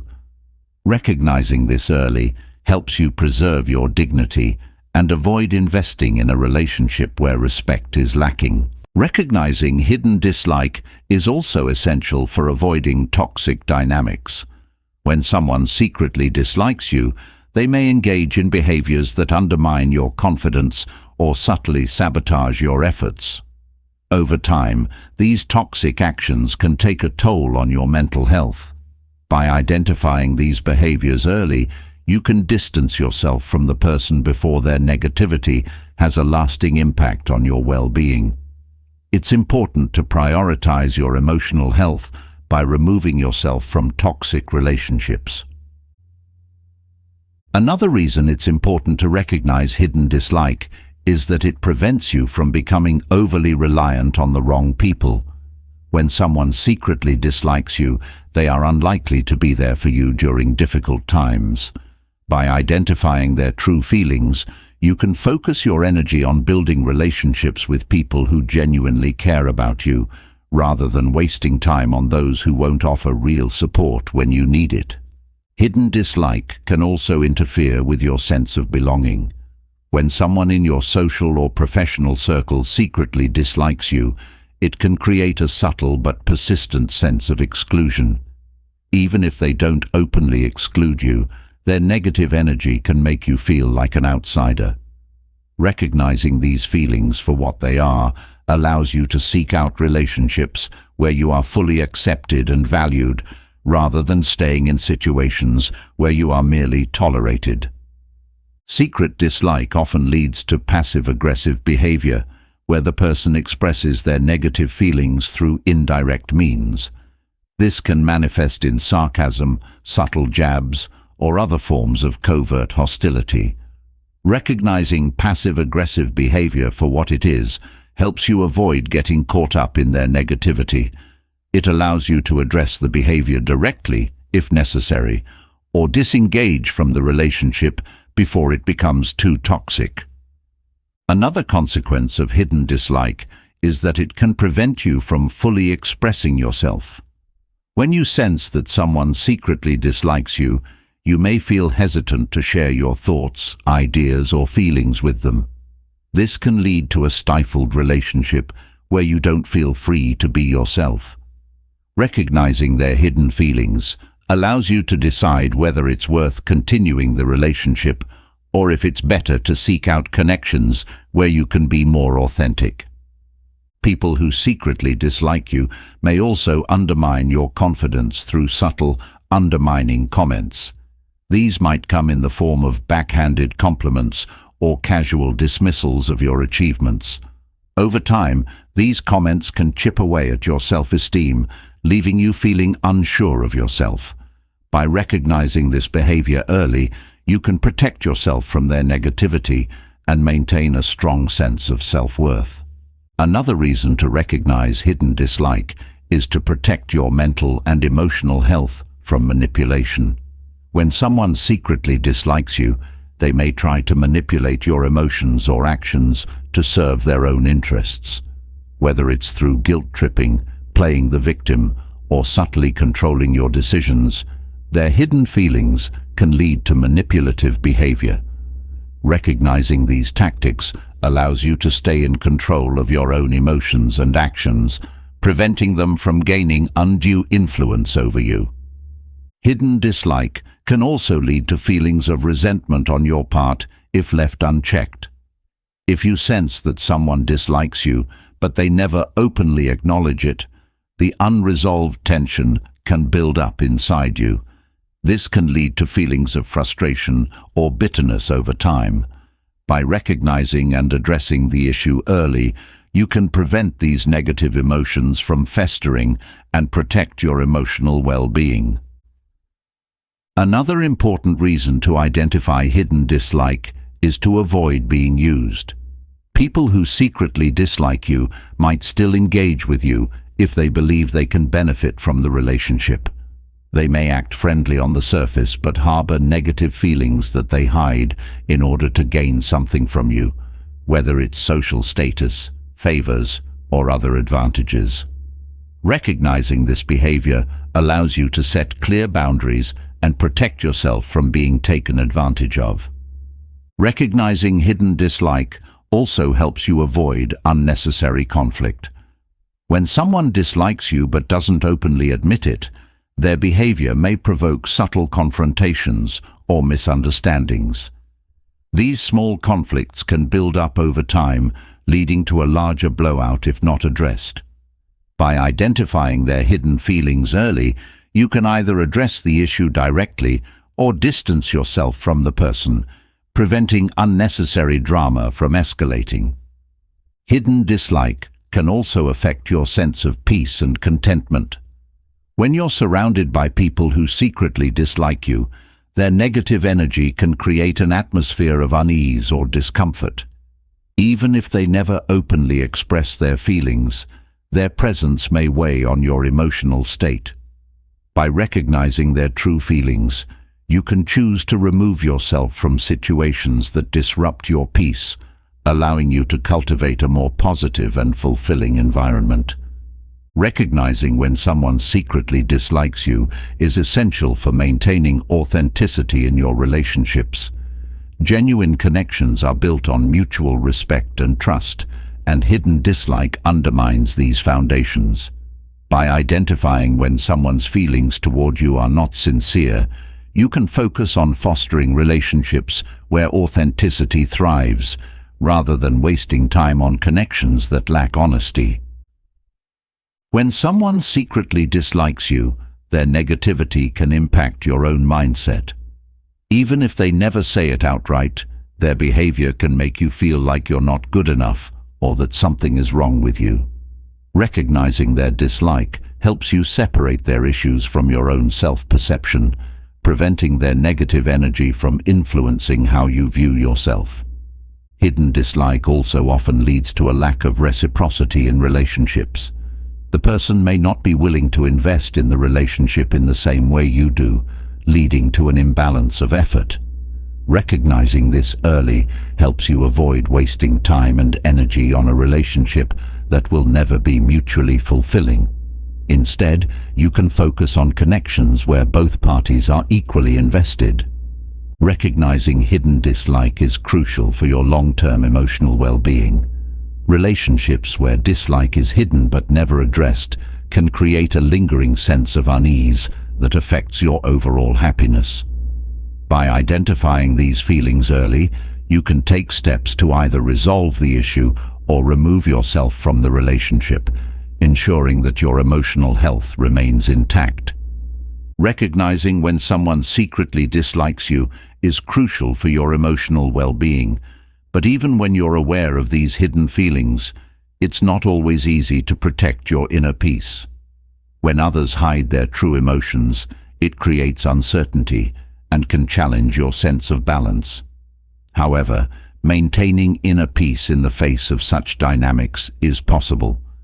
The ability to stay calm, centered, and unbothered by the shifting emotions of others is a powerful skill, one that enables you to navigate life with grace, even when others aren't completely honest with you. The first step to preserving your inner peace when others hide their true feelings is accepting that not everyone will be transparent or straightforward. People have their reasons for concealing how they truly feel, whether out of fear, discomfort, or insecurity.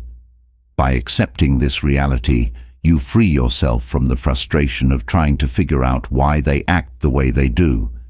Instead of feeling trapped by their dishonesty, you learn to detach from the need to understand their motivations and focus on your own emotional well-being. Acceptance is followed by the practice of detachment. When others conceal their true feelings, it's easy to become caught up in trying to decode their behavior or worrying about how they see you. But true peace comes from releasing the desire to control how others perceive you. Their hidden feelings are their responsibility, not yours. By detaching from the outcome of their opinions, you allow yourself to live freely and authentically, without the constant worry of whether you are being accepted or rejected. Maintaining inner peace also involves building emotional resilience. When others aren't honest about their feelings, it can create a sense of instability in your relationships. You might feel blindsided or hurt when their true emotions eventually surface. Strengthening your emotional resilience helps you remain steady even when faced with unexpected revelations. You learn to handle these moments without letting them disturb your inner equilibrium, knowing that your peace does not depend on the actions or emotions of others. A key factor in keeping your peace when people hide their feelings is setting boundaries. When you sense that someone isn't being forthright, you don't need to confront them aggressively, but you can create emotional distance. Healthy boundaries protect your inner world from the turbulence of others' hidden emotions. These boundaries allow you to interact with the person without becoming entangled in their dishonesty or emotional withholding, preserving your mental space and personal peace.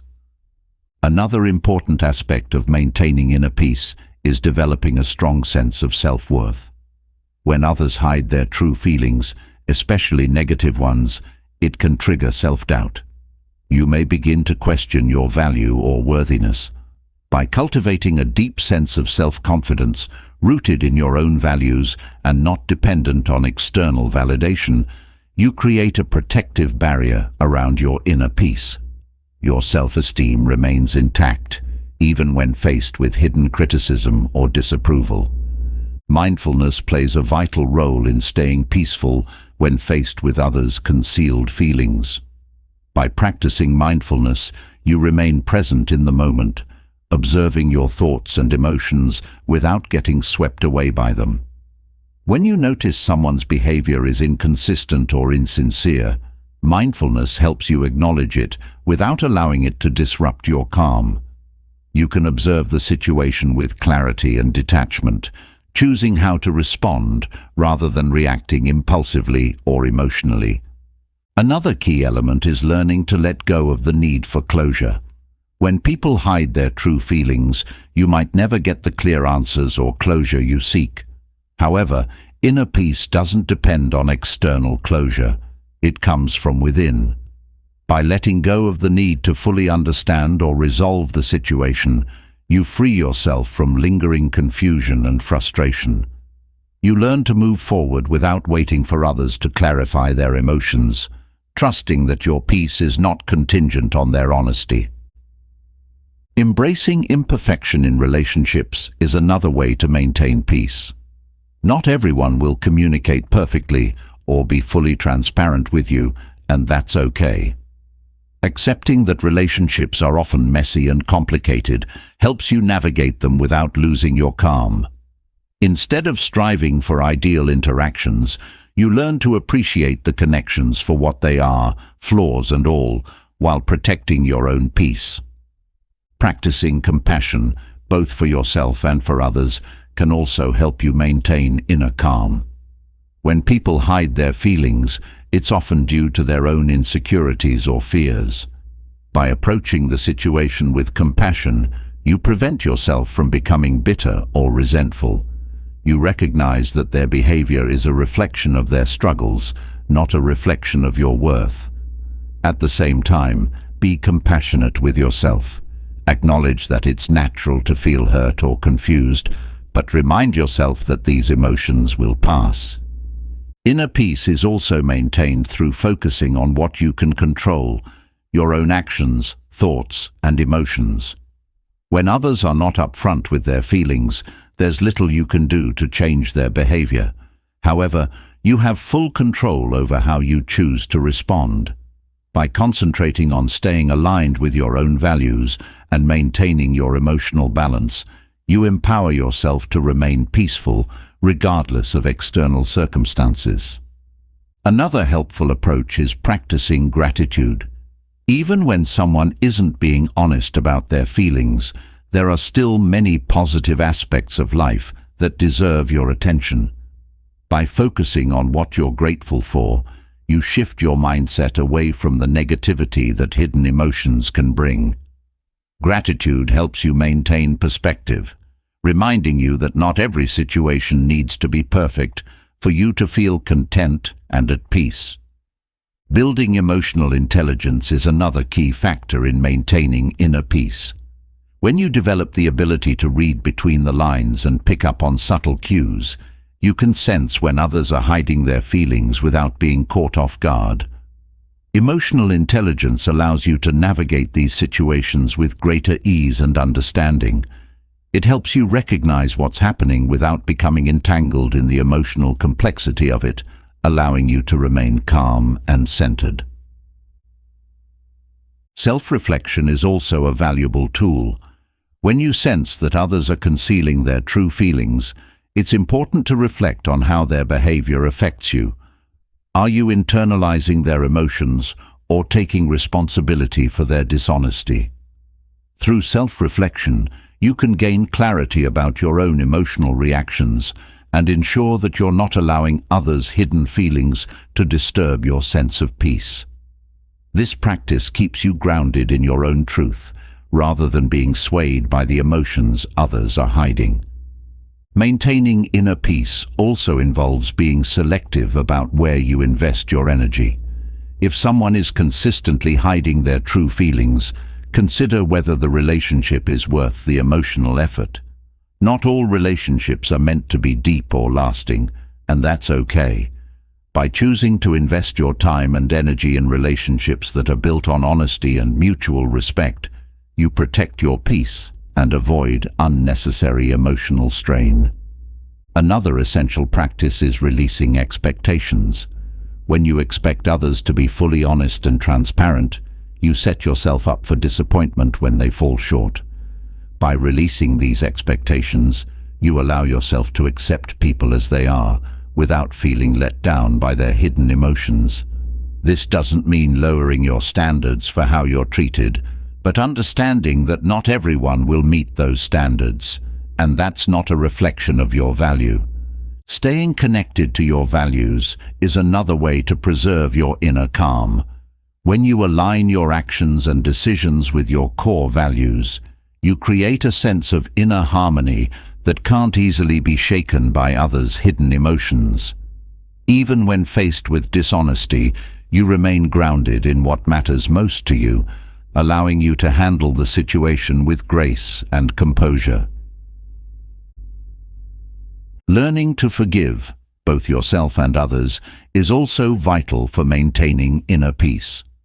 When people hide their true feelings, it can lead to misunderstandings or emotional hurt. Forgiveness allows you to release the burden of resentment and move forward without carrying the emotional weight of the situation. Forgiving yourself for any confusion or missteps and forgiving the other person for their dishonesty helps you maintain your sense of peace and well-being. Inner peace is also nurtured through the practice of acceptance. People's hidden feelings are a part of life, and sometimes, no matter how much you wish for clarity, it may never come. Accepting this reality frees you from the frustration of wanting things to be different. You learn to accept the present moment as it is, without needing everything to be perfectly transparent or resolved. Another way to maintain peace is by focusing on the present.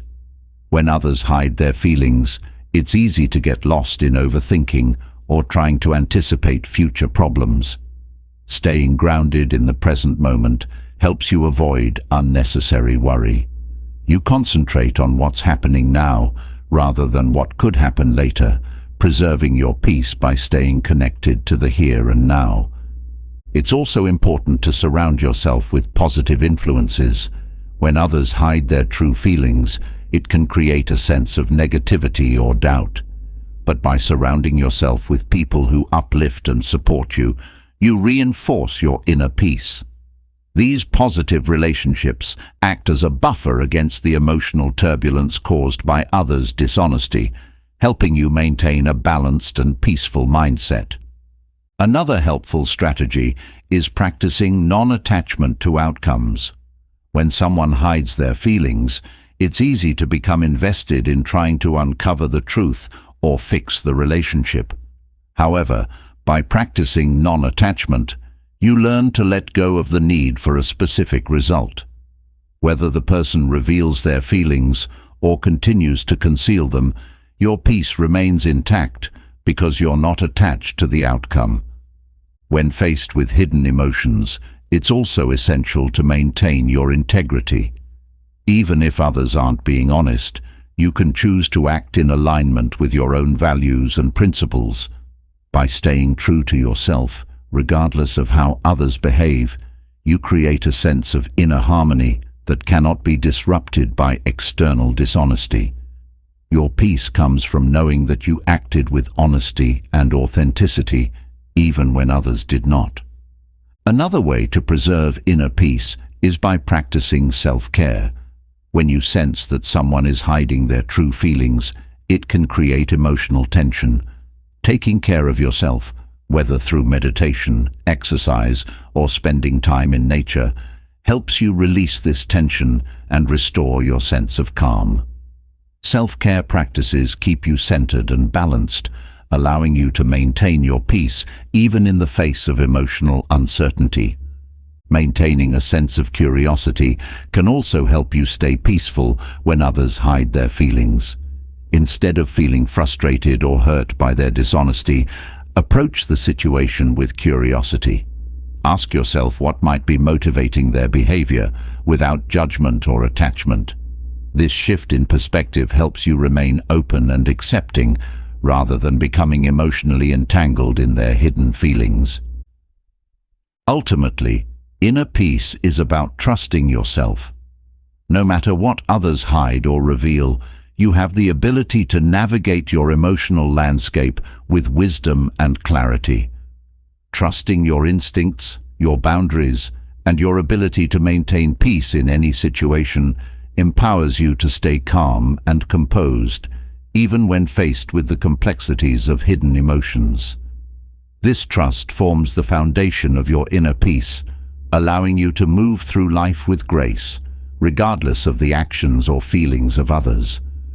Understanding how to maintain your inner peace when others hide their feelings brings us to another critical skill: emotional intelligence.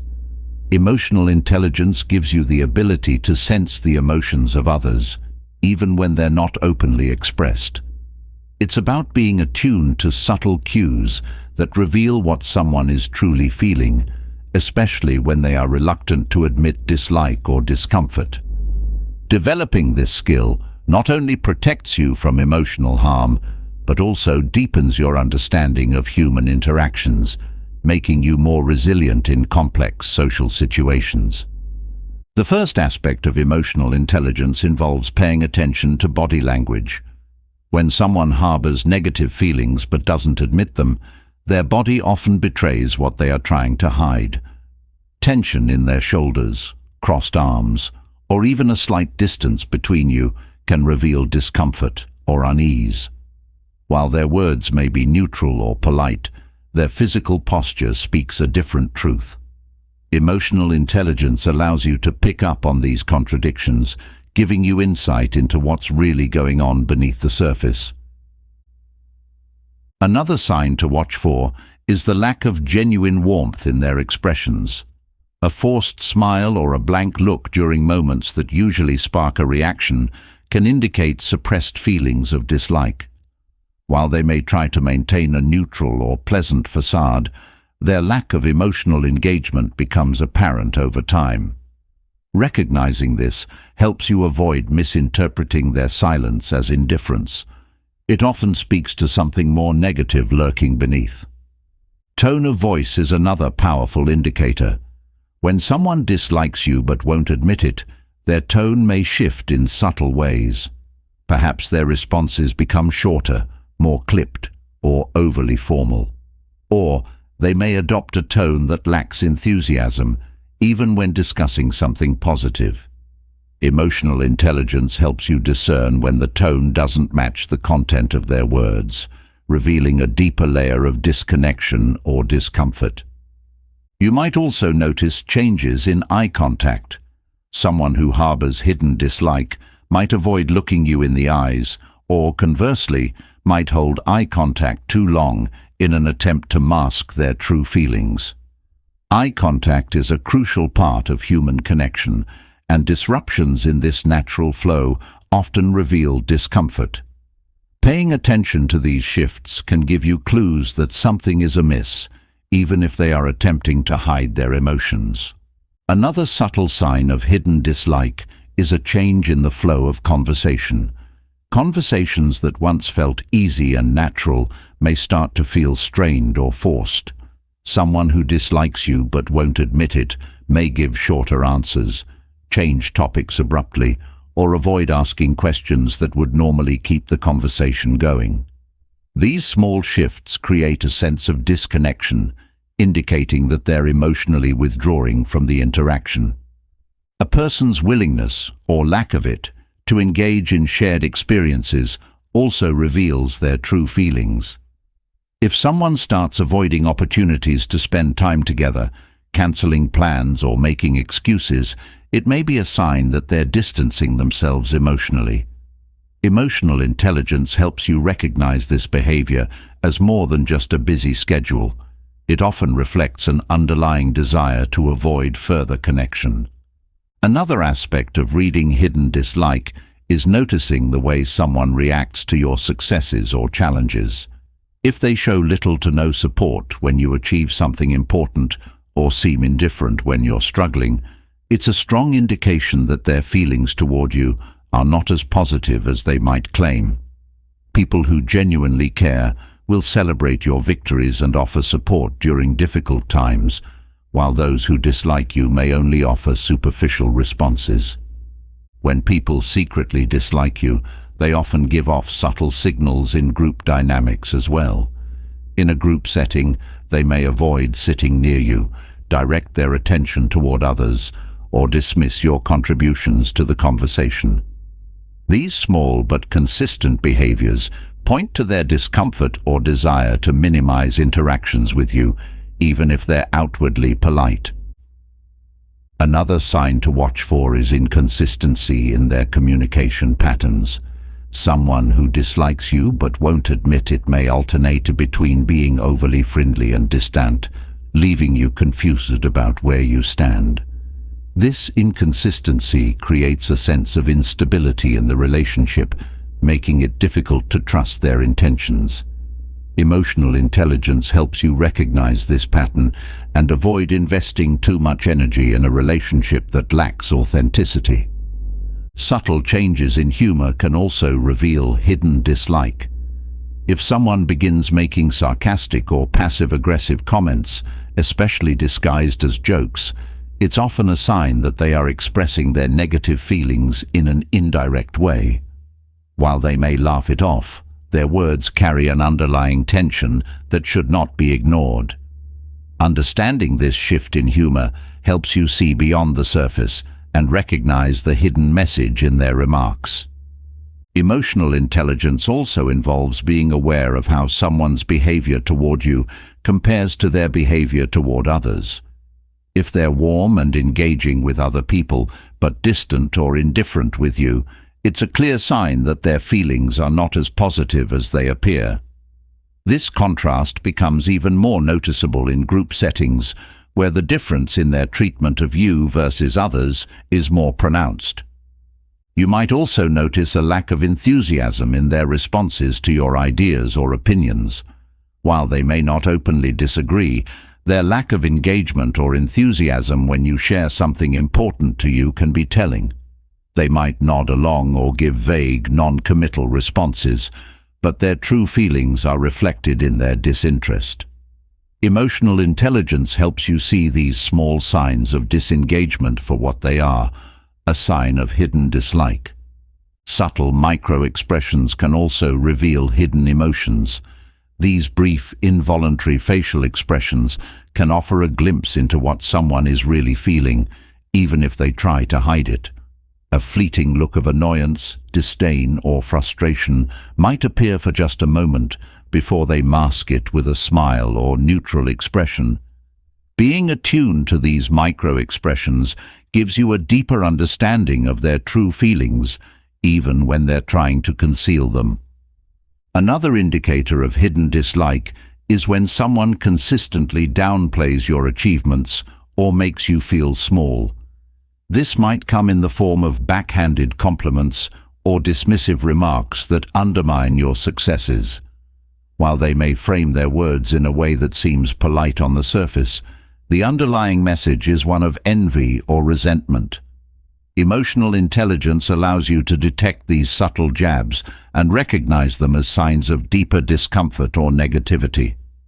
You may also notice that someone who secretly dislikes you becomes more critical or nitpicky over time. They might point out small flaws or mistakes that they previously ignored, or they may start offering unsolicited advice in a way that feels more judgmental than helpful. This increased scrutiny is often a sign that their feelings toward you have shifted, even if they don't openly acknowledge it. Another subtle sign is the way they react to physical proximity. If they seem uncomfortable when standing or sitting near you, perhaps shifting away slightly or avoiding physical contact, it's a sign that they're not as comfortable around you as they may want you to believe. Emotional intelligence helps you pick up on these small but telling gestures, providing insight into their true feelings. People who secretly dislike you might also avoid giving you direct feedback, even when it would be helpful. Instead of offering constructive criticism or honest opinions, they might remain silent or give vague answers. This avoidance of real communication often stems from their desire to keep you at a distance rather than engage in meaningful interaction. Recognizing this pattern helps you understand that their lack of feedback isn't a sign of indifference, but rather a reflection of their hidden feelings. Another way people express hidden dislike is by minimizing their emotional investment in the relationship. They may stop checking in on you, asking how you're doing, or showing interest in your well-being.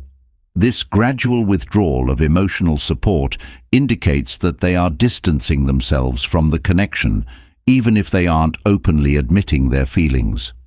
Emotional intelligence helps you see this behavior for what it is, a subtle sign that the relationship is losing its depth. In some cases, people may exhibit competitive behavior as a way to mask their dislike. They might try to one-up you in conversations or subtly compare their achievements to yours in a way that feels dismissive. This competitive dynamic often reflects an underlying sense of discomfort or insecurity, and their desire to appear superior reveals their hidden dislike. Understanding this behavior allows you to avoid getting caught up in unnecessary rivalry. Another indicator of hidden dislike is when someone begins to undermine your efforts or accomplishments. They may offer unsolicited advice that feels more like criticism, or they might subtly discredit your work in front of others. While they may frame their comments as helpful or constructive, their true intention is to make you doubt yourself. Emotional intelligence helps you see through this facade and recognize the underlying negativity driving their behavior. You might also notice that someone who secretly dislikes you becomes less responsive over time.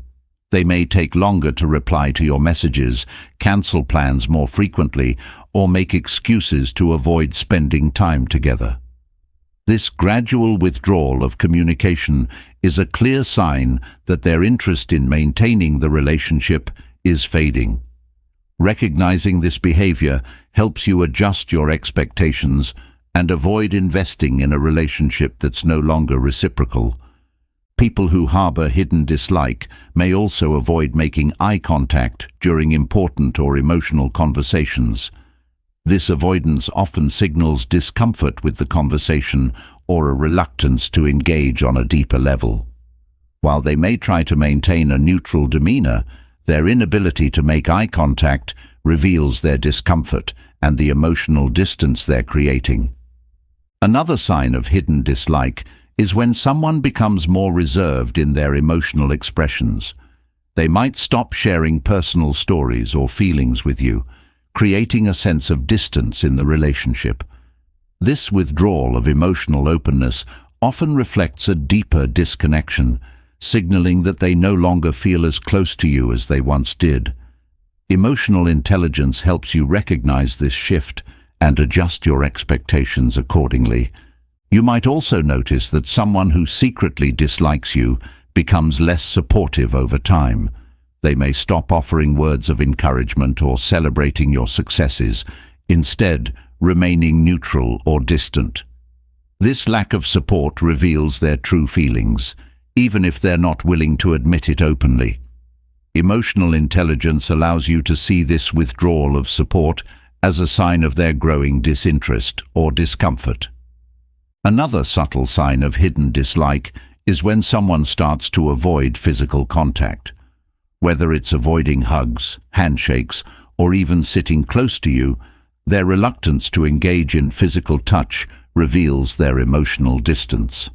While they may continue to act friendly on the surface, their avoidance of contact shows that they're creating boundaries to keep the relationship from becoming too close. Another indicator of hidden dislike is when someone consistently avoids conflict or difficult conversations. Instead of addressing issues directly, they may sweep things under the rug or change the subject when tension arises. This avoidance of confrontation often reflects their reluctance to engage with you on a deeper level, preferring to keep things superficial rather than face potential conflict. Recognizing this behavior helps you understand that their avoidance isn't about maintaining peace. It's about maintaining emotional distance. Another way hidden dislike manifests is through subtle acts of exclusion. They may leave you out of plans, fail to invite you to social gatherings, or forget to include you in group activities. While these actions may seem accidental or harmless, over time they reveal a pattern of exclusion that reflects their true feelings. Emotional intelligence helps you see through the excuses and recognize these small acts for what they are, signs of hidden dislike. Recognizing the subtle signs of hidden dislike helps protect you from emotional strain, but there's a deeper lesson to learn: freeing yourself from the need for approval from others. Stoicism offers a powerful framework for letting go of this need, teaching that true contentment and peace come from within, not from external validation. When you detach from the desire for approval, you reclaim your independence and build a foundation of inner strength that cannot be shaken by others' opinions or judgments. One of the core principles of Stoicism is the idea that external events and opinions are beyond our control. The only things we truly have power over are our thoughts, actions, and responses. When you internalize this lesson, you begin to understand that seeking approval from others is a futile exercise, as their perceptions are influenced by factors outside your control. Letting go of the need for approval allows you to focus on what you can control, your own sense of self-worth, and how you conduct yourself in the world. Stoicism teaches that constantly chasing approval is a form of self-imposed slavery. When your happiness and sense of value depend on how others perceive you, you give them power over your emotional state.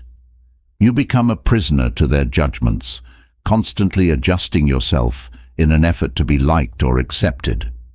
By freeing yourself from this need, you reclaim your autonomy. You stop living according to others' expectations and start living according to your own principles. Another key Stoic teaching is the idea of focusing on your own character rather than your reputation. Reputation is how others see you, and it can change based on circumstances beyond your control. But character is something you can shape and nurture from within.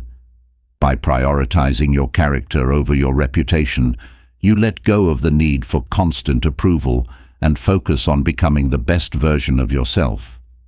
This shift in perspective brings a deep sense of fulfillment, as your worth is no longer tied to external validation.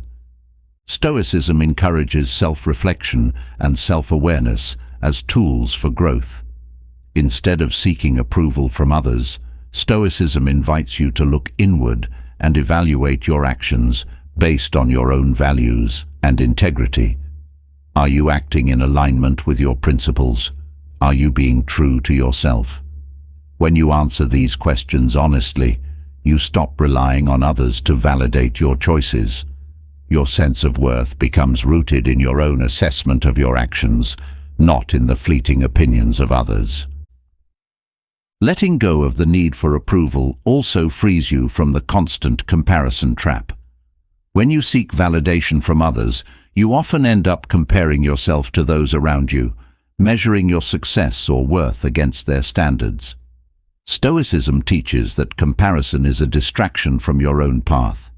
Everyone's journey is different, and seeking approval based on someone else's progress only leads to dissatisfaction.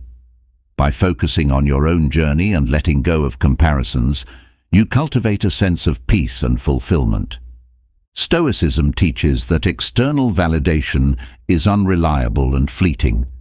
People's opinions can change quickly based on circumstances, moods, or misunderstandings.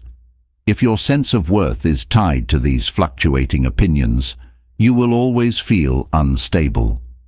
Stoicism reminds us that lasting peace comes from within, from a deep sense of knowing who you are and living in accordance with your values.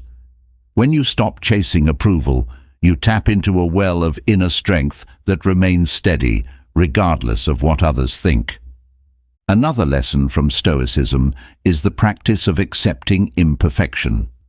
Often, the need for approval stems from a desire to be seen as flawless or perfect in the eyes of others. But Stoicism teaches that striving for perfection is unrealistic and unnecessary. We are all flawed, and that is part of the human experience. By embracing your imperfections and focusing on growth rather than perfection, you release the need to be validated by others. You learn to accept yourself fully, which brings a deep sense of peace. Letting go of approval-seeking also enhances your ability to make decisions.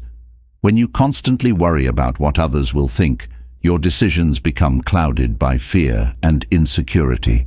Stoicism teaches that true wisdom comes from making choices based on reason and virtue, not on the desire for external praise. When you stop seeking approval, you gain clarity in your decision-making process. You act in accordance with your values, confident that you are doing what is right, regardless of how others may perceive it. Stoicism also teaches the importance of resilience in the face of criticism. When you no longer need approval, you become more resilient to the opinions of others.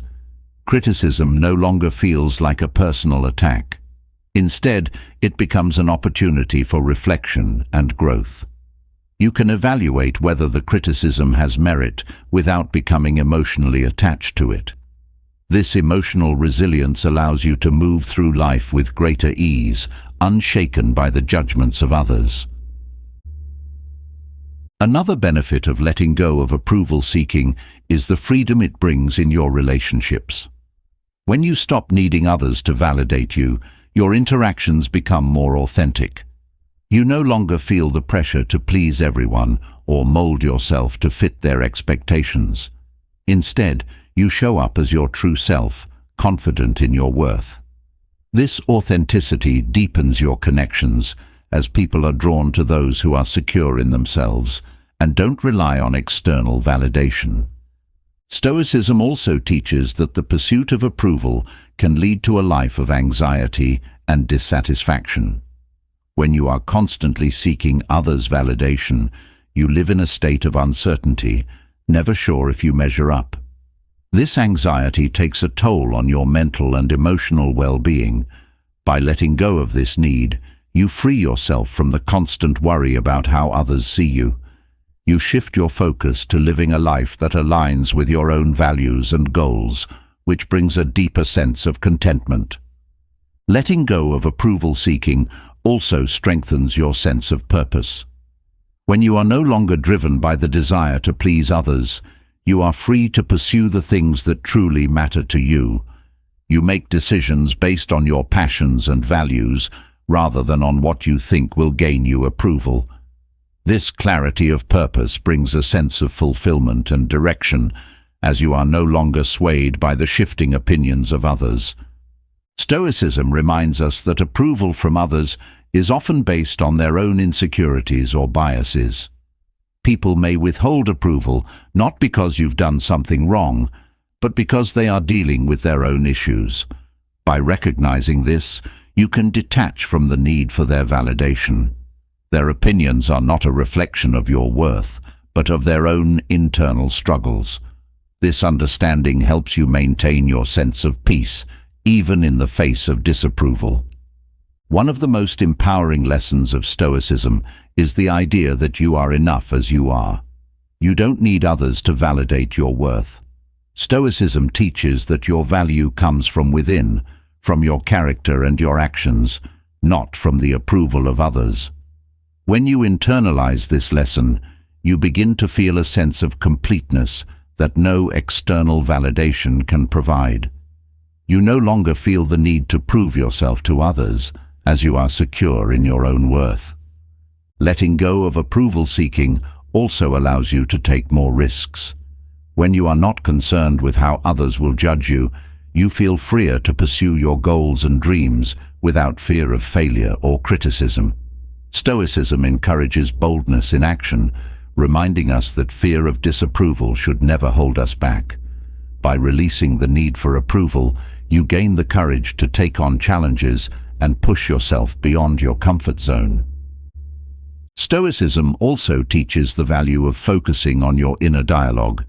Often, the need for approval stems from an internal voice that tells you you're not good enough.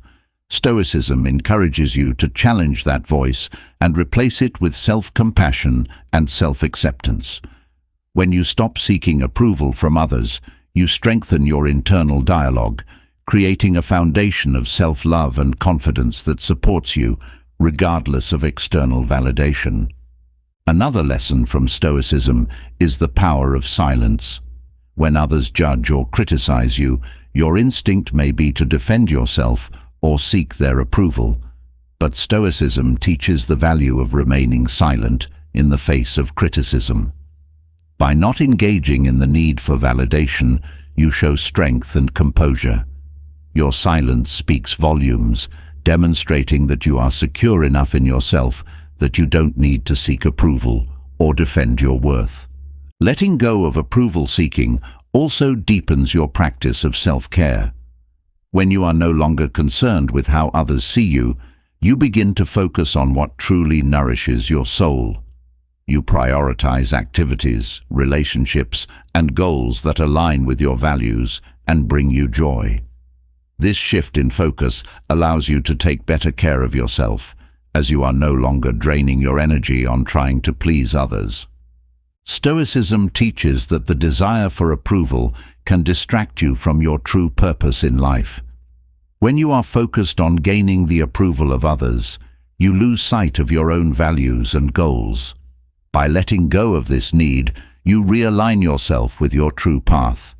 You stop wasting time on trying to fit into others' expectations and instead devote your energy to what truly matters to you.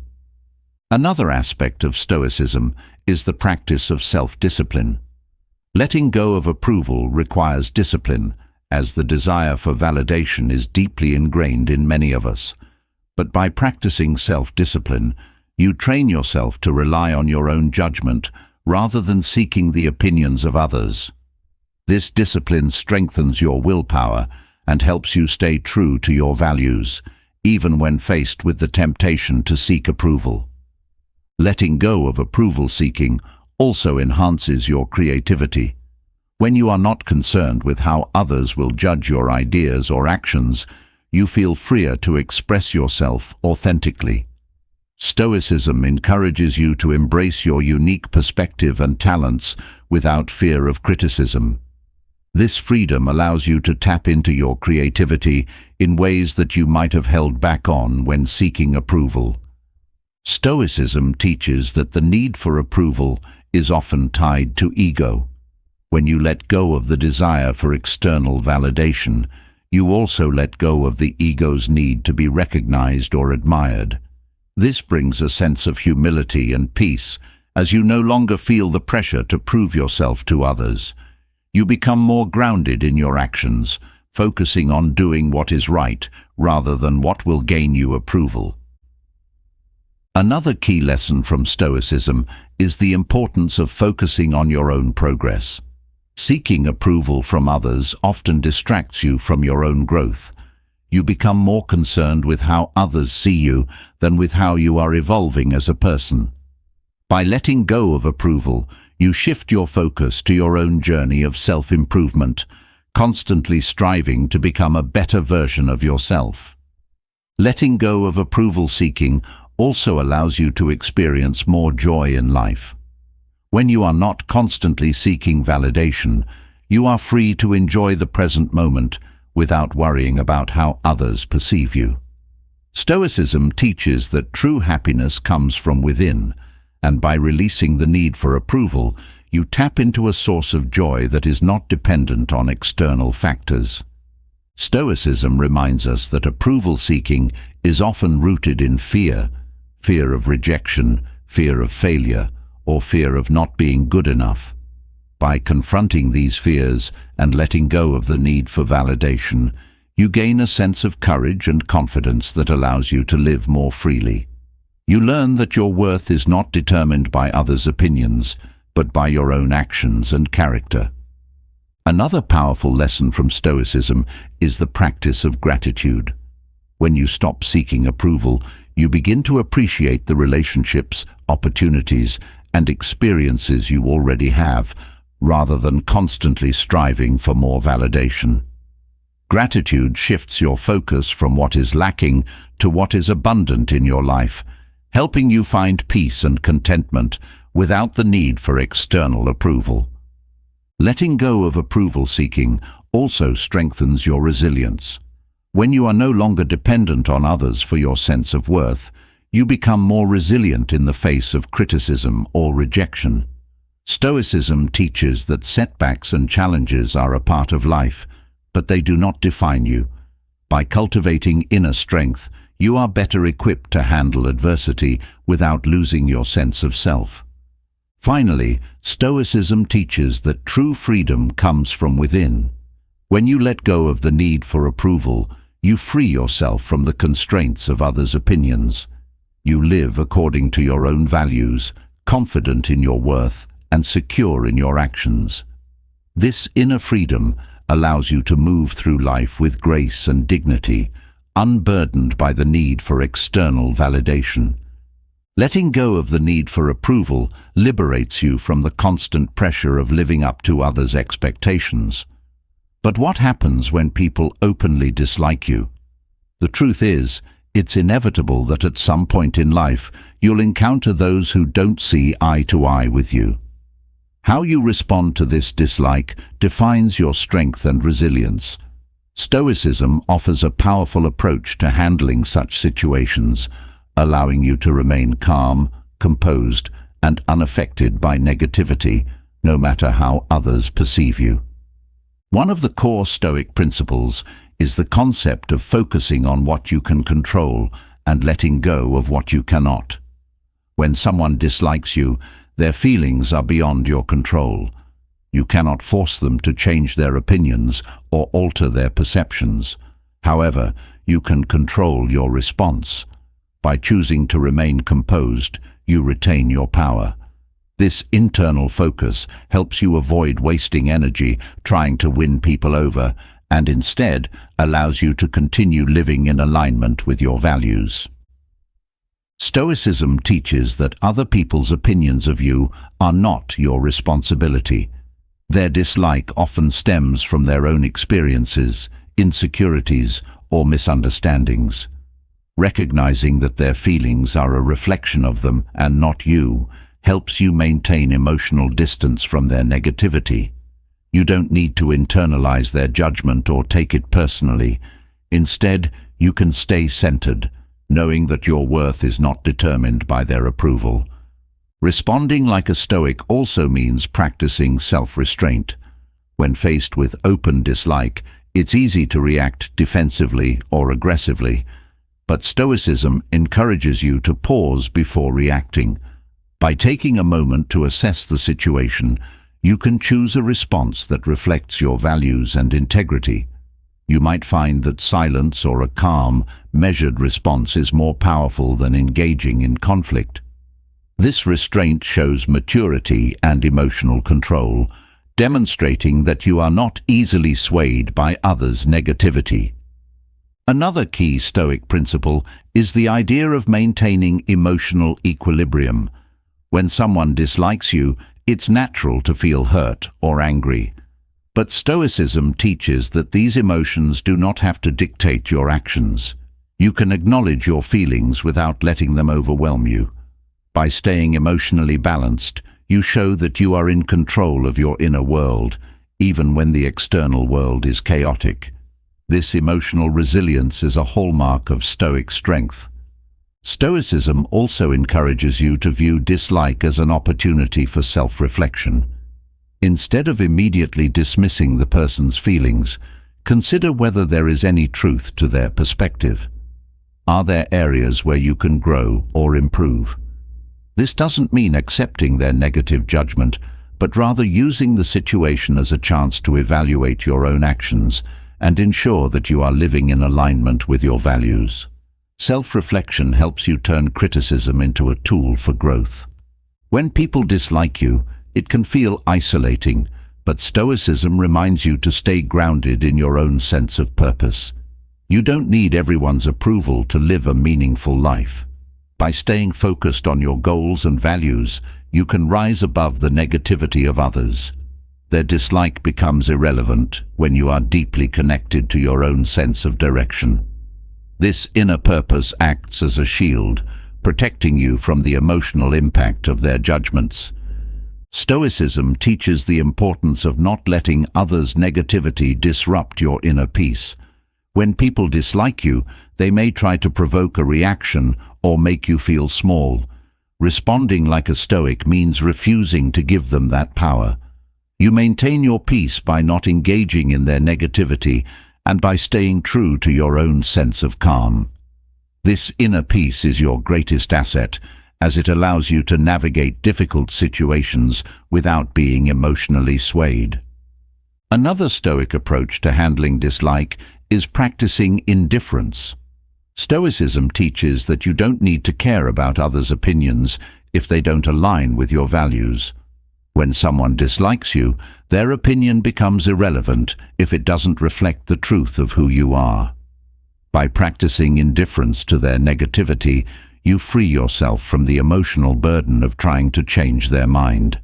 Instead, you focus on your own growth and well-being. Stoicism also emphasizes the importance of patience.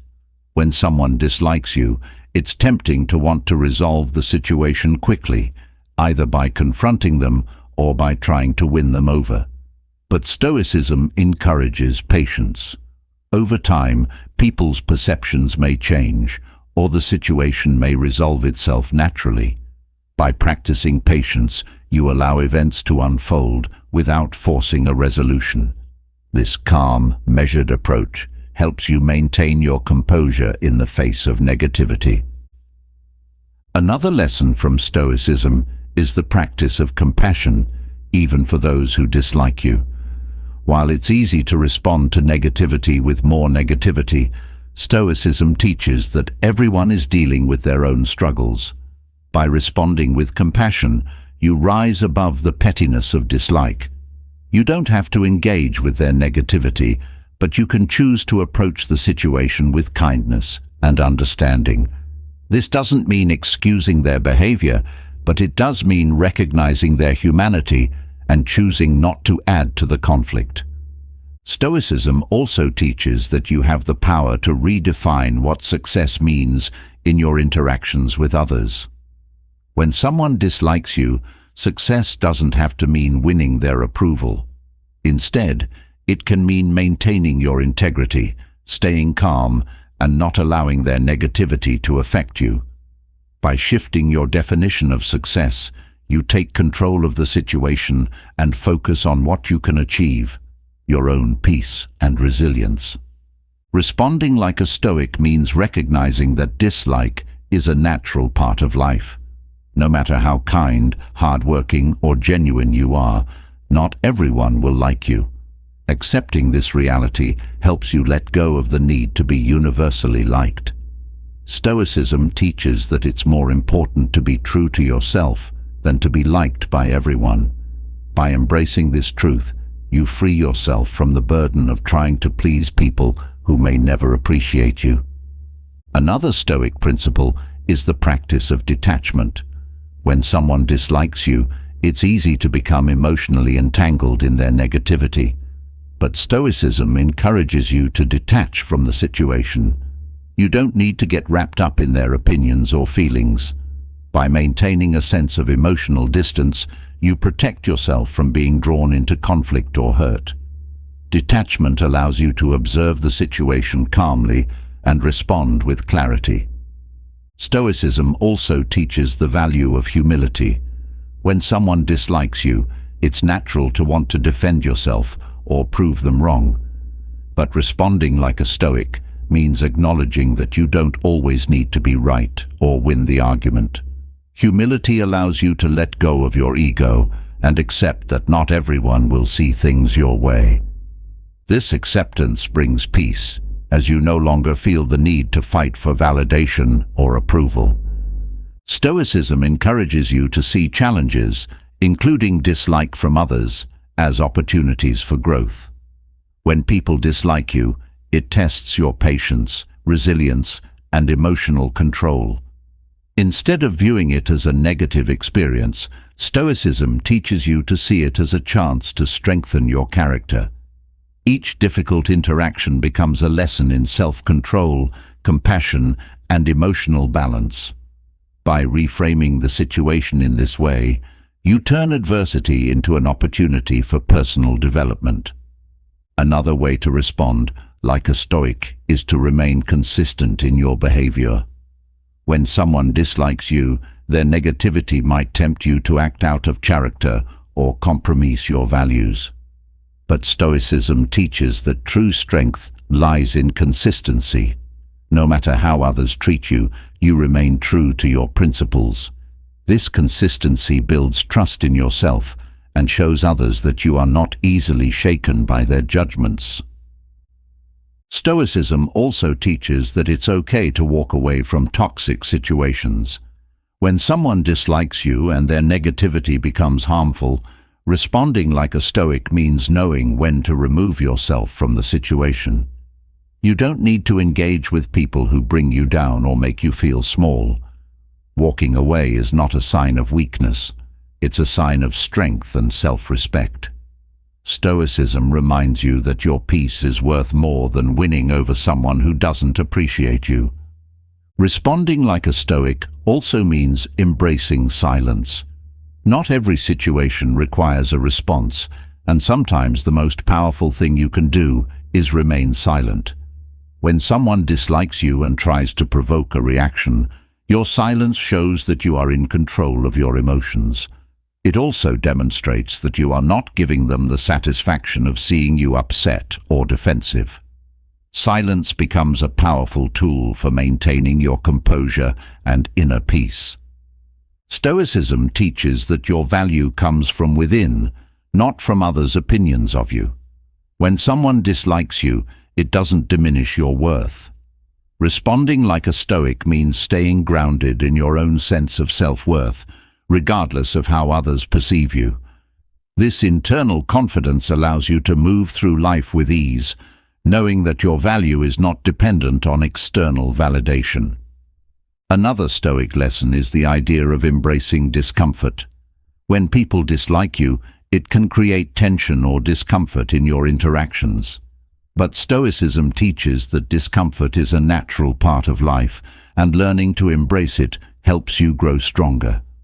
By accepting the discomfort of dislike, you become more resilient and better equipped to handle difficult situations in the future. Stoicism also emphasizes the importance of not letting others dictate your emotions. When someone dislikes you, their negativity might tempt you to feel angry, hurt, or insecure. But Stoicism teaches that you are in control of your emotions. No one can make you feel a certain way unless you allow it. By taking ownership of your emotions, you prevent others from having power over your mental and emotional state. Responding like a Stoic means focusing on the bigger picture. When someone dislikes you, it's easy to get caught up in the immediate tension or conflict. But Stoicism encourages you to take a step back and see the situation in the context of your larger life. Is this dislike truly significant in the grand scheme of things? Often, the answer is no. By keeping your focus on the bigger picture, you avoid getting bogged down by small, temporary conflicts. Stoicism also teaches that true strength lies in vulnerability. When someone dislikes you, it can feel like an attack on your identity. But responding like a Stoic means being comfortable with your own vulnerability. You don't need to hide your imperfections or pretend to be unaffected.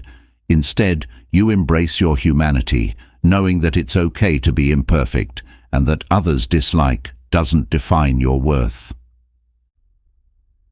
Another way to respond like a Stoic is to practice gratitude. When faced with dislike, it's easy to focus on the negative aspects of the situation. But Stoicism teaches that there is always something to be grateful for, even in difficult moments.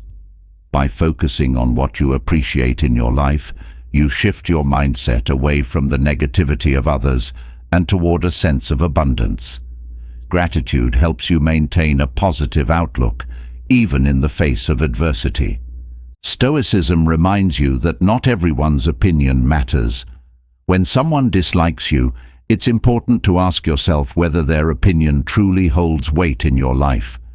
If the person is not someone who shares your values or contributes positively to your growth, their dislike becomes irrelevant. Responding like a Stoic means recognizing whose opinions matter and whose do not, freeing you from the need to seek validation from everyone. Stoicism also teaches the value of integrity. When someone dislikes you, it can be tempting to change yourself to gain their approval. But Stoicism encourages you to remain true to yourself, even in the face of disapproval. Integrity means living in alignment with your values, regardless of how others perceive you. By staying true to yourself, you build a sense of inner strength that cannot be shaken by external negativity. Responding like a Stoic means not engaging in gossip or negative talk. When someone dislikes you, they may try to spread negativity or engage in gossip to bring you down. But Stoicism teaches that you rise above such behavior.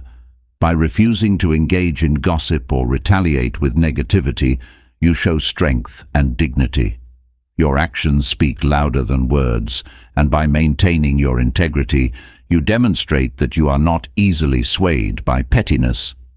Stoicism also teaches the importance of forgiveness. When someone dislikes you, holding on to resentment only harms you. Responding like a Stoic means letting go of grudges and practicing forgiveness, not for their sake, but for your own peace of mind. Forgiveness frees you from the emotional burden of negativity, allowing you to move forward with a lighter heart and a clearer mind. Another Stoic approach to handling dislike is focusing on the impermanence of emotions. People's feelings, including dislike, are often temporary. What someone feels today may change tomorrow. By recognizing the fleeting nature of emotions, you avoid getting caught up in the intensity of the moment. Stoicism teaches that all emotions, whether positive or negative, will pass, and this perspective helps you remain calm in the face of dislike. Responding like a Stoic means choosing your battles wisely. Not every instance of dislike requires a response or confrontation. Stoicism encourages you to prioritize your energy and focus on what truly matters. By letting go of trivial conflicts and focusing on your larger goals, you conserve your energy for what is most important. This strategic approach helps you navigate life with more peace and purpose. Stoicism also teaches that true freedom comes from within. When someone dislikes you, they may try to control how you feel or act. But Stoicism reminds you that you are free to choose your response. You are not bound by others' opinions or actions. This internal freedom allows you to navigate even the most difficult situations with grace and resilience, knowing that your peace comes from within, not from external approval. Lastly, Stoicism teaches that the ultimate goal is to live a life of virtue. When people dislike you, it's easy to get caught up in trying to prove them wrong or win them over. But Stoicism reminds you that the true measure of success is not how others see you, but how you live according to your principles. By focusing on living a virtuous life, you rise above the noise of others' opinions and remain true to yourself. This is the essence of responding like a Stoic. As we've explored how to respond like a Stoic when faced with people who dislike you, a closely related challenge is learning how to accept criticism without letting it affect your sense of self. Criticism is inevitable, whether it comes from friends, colleagues, or even strangers. How you handle it can either strengthen your character or weaken your confidence. Stoicism provides powerful insights on how to navigate criticism calmly and constructively, so you can learn from it without letting it shake your inner peace. The first step to accepting criticism the Stoic way is to separate the criticism itself from your identity. Often, we take criticism personally because we believe it reflects something fundamental about who we are. Stoicism teaches that criticism is simply feedback on your actions, not a judgment of your worth. By making this distinction, you protect yourself from feeling attacked and instead view the criticism as an opportunity to grow. Stoicism also reminds us to pause before reacting to criticism. When we are criticized, our first instinct is often defensive. We rush to explain ourselves or reject the feedback. But Stoicism encourages you to practice restraint. By taking a moment to breathe and consider the criticism without reacting immediately, you create space for reflection. This pause helps you respond thoughtfully rather than emotionally, ensuring that your reaction is grounded in reason. Another essential Stoic lesson is to see criticism as a chance to learn. While some criticism may feel harsh or unwarranted, there is often a kernel of truth that can help you improve. Instead of dismissing criticism outright, Stoicism encourages you to ask yourself whether there's something valuable to take from it. This shift in mindset turns criticism into a tool for self-improvement rather than a source of discomfort. Criticism can often feel like an attack on your ego, but Stoicism teaches that ego is something to be overcome. When you let go of the need to protect your ego, you become more open to hearing what others have to say. This humility is a cornerstone of the Stoic approach. By seeing yourself as a lifelong learner, you recognize that no one is beyond criticism, and every piece of feedback can contribute to your growth if you allow it. Stoicism also teaches the importance of focusing on what you can control. You cannot control what others say or think about you, but you can control how you interpret and respond to their words. By focusing on your reaction rather than the criticism itself, you reclaim your power. This internal control ensures that your peace is not disrupted by external opinions, no matter how harsh or unjust they may seem. Another Stoic principle is to approach criticism with curiosity rather than defensiveness. Instead of shutting down or becoming defensive, ask yourself what the criticism reveals. Is it highlighting a blind spot you hadn't considered? Is it pointing to an area where you could improve? Approaching criticism with curiosity transforms it from something negative into something constructive, helping you to see it as a source of insight rather than as an attack. A key aspect of accepting criticism the Stoic way is practicing self-compassion. When faced with criticism, it's easy to fall into the trap of self-blame or harsh self-judgment. But Stoicism teaches that everyone makes mistakes, and no one is perfect. By treating yourself with kindness, you remind yourself that criticism doesn't define you. Instead, it becomes part of the process of learning and growing, rather than a reflection of your value. Criticism can also reveal the expectations we place on ourselves. Often, the sting of criticism comes from our own unrealistic expectations of perfection. Stoicism teaches that we should aim for progress, not perfection. When you accept that you are a work in progress, criticism loses its power to harm you. Instead, it becomes a useful guide on the path to improvement, rather than a judgment of failure. Stoicism also encourages the practice of emotional detachment when receiving criticism. This doesn't mean becoming indifferent or apathetic, but rather maintaining a sense of calm objectivity. When you detach emotionally, you are better able to evaluate the criticism rationally, deciding whether it has merit without letting it affect your sense of self.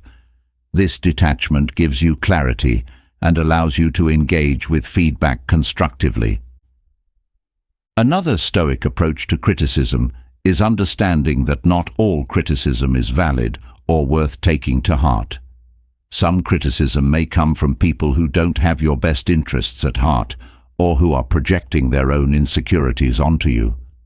Stoicism teaches you to filter out criticism that is unhelpful or unfair, recognizing that not every piece of feedback is worth your attention. This discernment protects your peace while still allowing you to learn from the criticism that matters. Stoicism also emphasizes the importance of staying grounded in your values when faced with criticism. Criticism can make you doubt yourself, especially if it challenges your core beliefs or actions. But Stoicism reminds you to stay rooted in your values and principles. If you know you are acting with integrity, criticism becomes less threatening. You can listen to it, reflect on it, but ultimately stay true to your path without being swayed by others' opinions. Another way to accept criticism without taking it personally is to practice gratitude. Stoicism teaches that even criticism is a form of feedback, and feedback is valuable because it helps you grow. By shifting your mindset from one of resistance to one of gratitude, you can see criticism as a gift, even when it's difficult to hear. This gratitude helps you remain open to learning, even from uncomfortable or challenging feedback. When accepting criticism, Stoicism encourages you to focus on the long-term benefits rather than the short-term discomfort. Criticism may sting in the moment, but if it helps you grow, it serves a greater purpose. By keeping your focus on the long-term growth that comes from constructive feedback, you can tolerate the temporary discomfort of criticism without letting it disrupt your inner peace. Stoicism also teaches that criticism is part of the human experience. No one goes through life without facing criticism at some point. By accepting this as a natural part of life, you remove the sense of personal attack or injustice. Instead, you view criticism as something everyone experiences and something that helps you grow stronger and wiser over time. Another aspect of Stoicism is the practice of humility. When you approach criticism with humility, you recognize that you don't have all the answers and that others' perspectives can help you see things you might have missed. This humility opens you up to receiving feedback without feeling threatened by it. By seeing yourself as a learner rather than someone who needs to be right, you allow criticism to become a tool for your betterment. Stoicism also encourages you to focus on your response to criticism rather than the criticism itself. The Stoic philosopher Epictetus taught that it's not events themselves that disturb us, but how we interpret them. Criticism is just words. How you respond to those words determines whether they have power over you. By choosing a calm, thoughtful response, you take control of the situation and ensure that criticism doesn't unsettle your peace of mind. Another Stoic practice is the ability to let go of attachment to praise. Just as you shouldn't depend on praise for your self-worth, you shouldn't let criticism define you either. By letting go of both praise and criticism, you create a balanced mindset where your self-worth comes from within, rather than being dependent on external feedback. This balanced approach allows you to accept criticism without feeling either inflated by praise or deflated by negative feedback. Stoicism also teaches that criticism can be a mirror, reflecting back aspects of yourself that you may not see. While it's important to filter out unhelpful criticism, it's also important to recognize when criticism is showing you something valuable. By seeing criticism as a reflection rather than an attack, you can use it as a tool for self-awareness and growth. One of the most powerful Stoic lessons about criticism is the practice of focusing on your actions, not others' opinions. Ultimately, the only thing you can control is how you act and respond. Whether someone praises or criticizes you, it doesn't change the fact that your actions are what define your character. By focusing on doing what is right, rather than seeking approval or avoiding criticism, you create a strong foundation of inner peace. Stoicism also teaches that you can't please everyone, and trying to do so will only lead to frustration and dissatisfaction. Criticism often comes when you don't meet someone's expectations, but Stoicism reminds you that you are not responsible for living up to others' standards. By focusing on your own values and principles, you release the pressure to meet others' expectations, freeing yourself from the need to avoid criticism. Another Stoic approach is to view criticism as a form of feedback from the universe. Just as challenges and obstacles teach you resilience, criticism teaches you humility and self-awareness. By accepting criticism as part of the larger flow of life, you can approach it with a sense of calm detachment, knowing that it is just another experience to learn from. Stoicism also encourages the practice of self-reflection after receiving criticism. Instead of reacting emotionally, take time to reflect on the criticism with an open mind. Ask yourself whether there is any truth to it, and if so, how you can use it to grow. This reflective approach helps you process criticism constructively without taking it personally or letting it damage your confidence. Another lesson from Stoicism is the power of resilience. Criticism can feel like a blow to your ego, but Stoicism teaches that you can grow stronger through adversity. By accepting criticism with grace and learning from it, you build resilience, both emotionally and mentally. Over time, you become less affected by others' opinions and more confident in your ability to navigate criticism with composure. Stoicism also emphasizes the importance of self-confidence. When you are secure in who you are and what you stand for, criticism loses its power to hurt you. You can listen to feedback without feeling threatened because your sense of self is grounded in your own values, not in others' approval. This inner confidence allows you to engage with criticism objectively, using it to improve without letting it shake your sense of worth. Another Stoic approach is to see criticism as a challenge to your emotional control. When someone criticizes you, it tests your ability to remain calm and composed. By viewing criticism as a challenge to overcome rather than as an attack, you strengthen your emotional resilience. Each time you respond to criticism with grace, you become better at handling difficult situations without letting them disrupt your inner peace. Stoicism also teaches the value of accepting imperfection. Criticism often highlights areas where you fall short, but Stoicism reminds you that perfection is not the goal. Growth is. By accepting that you are imperfect and always learning, you free yourself from the pressure to be flawless. This acceptance allows you to take criticism in stride, seeing it as part of your journey toward becoming a better version of yourself. Another Stoic lesson is to practice empathy when faced with criticism. Sometimes criticism comes from a place of misunderstanding or frustration. By practicing empathy, you can understand where the other person is coming from and respond with compassion rather than defensiveness.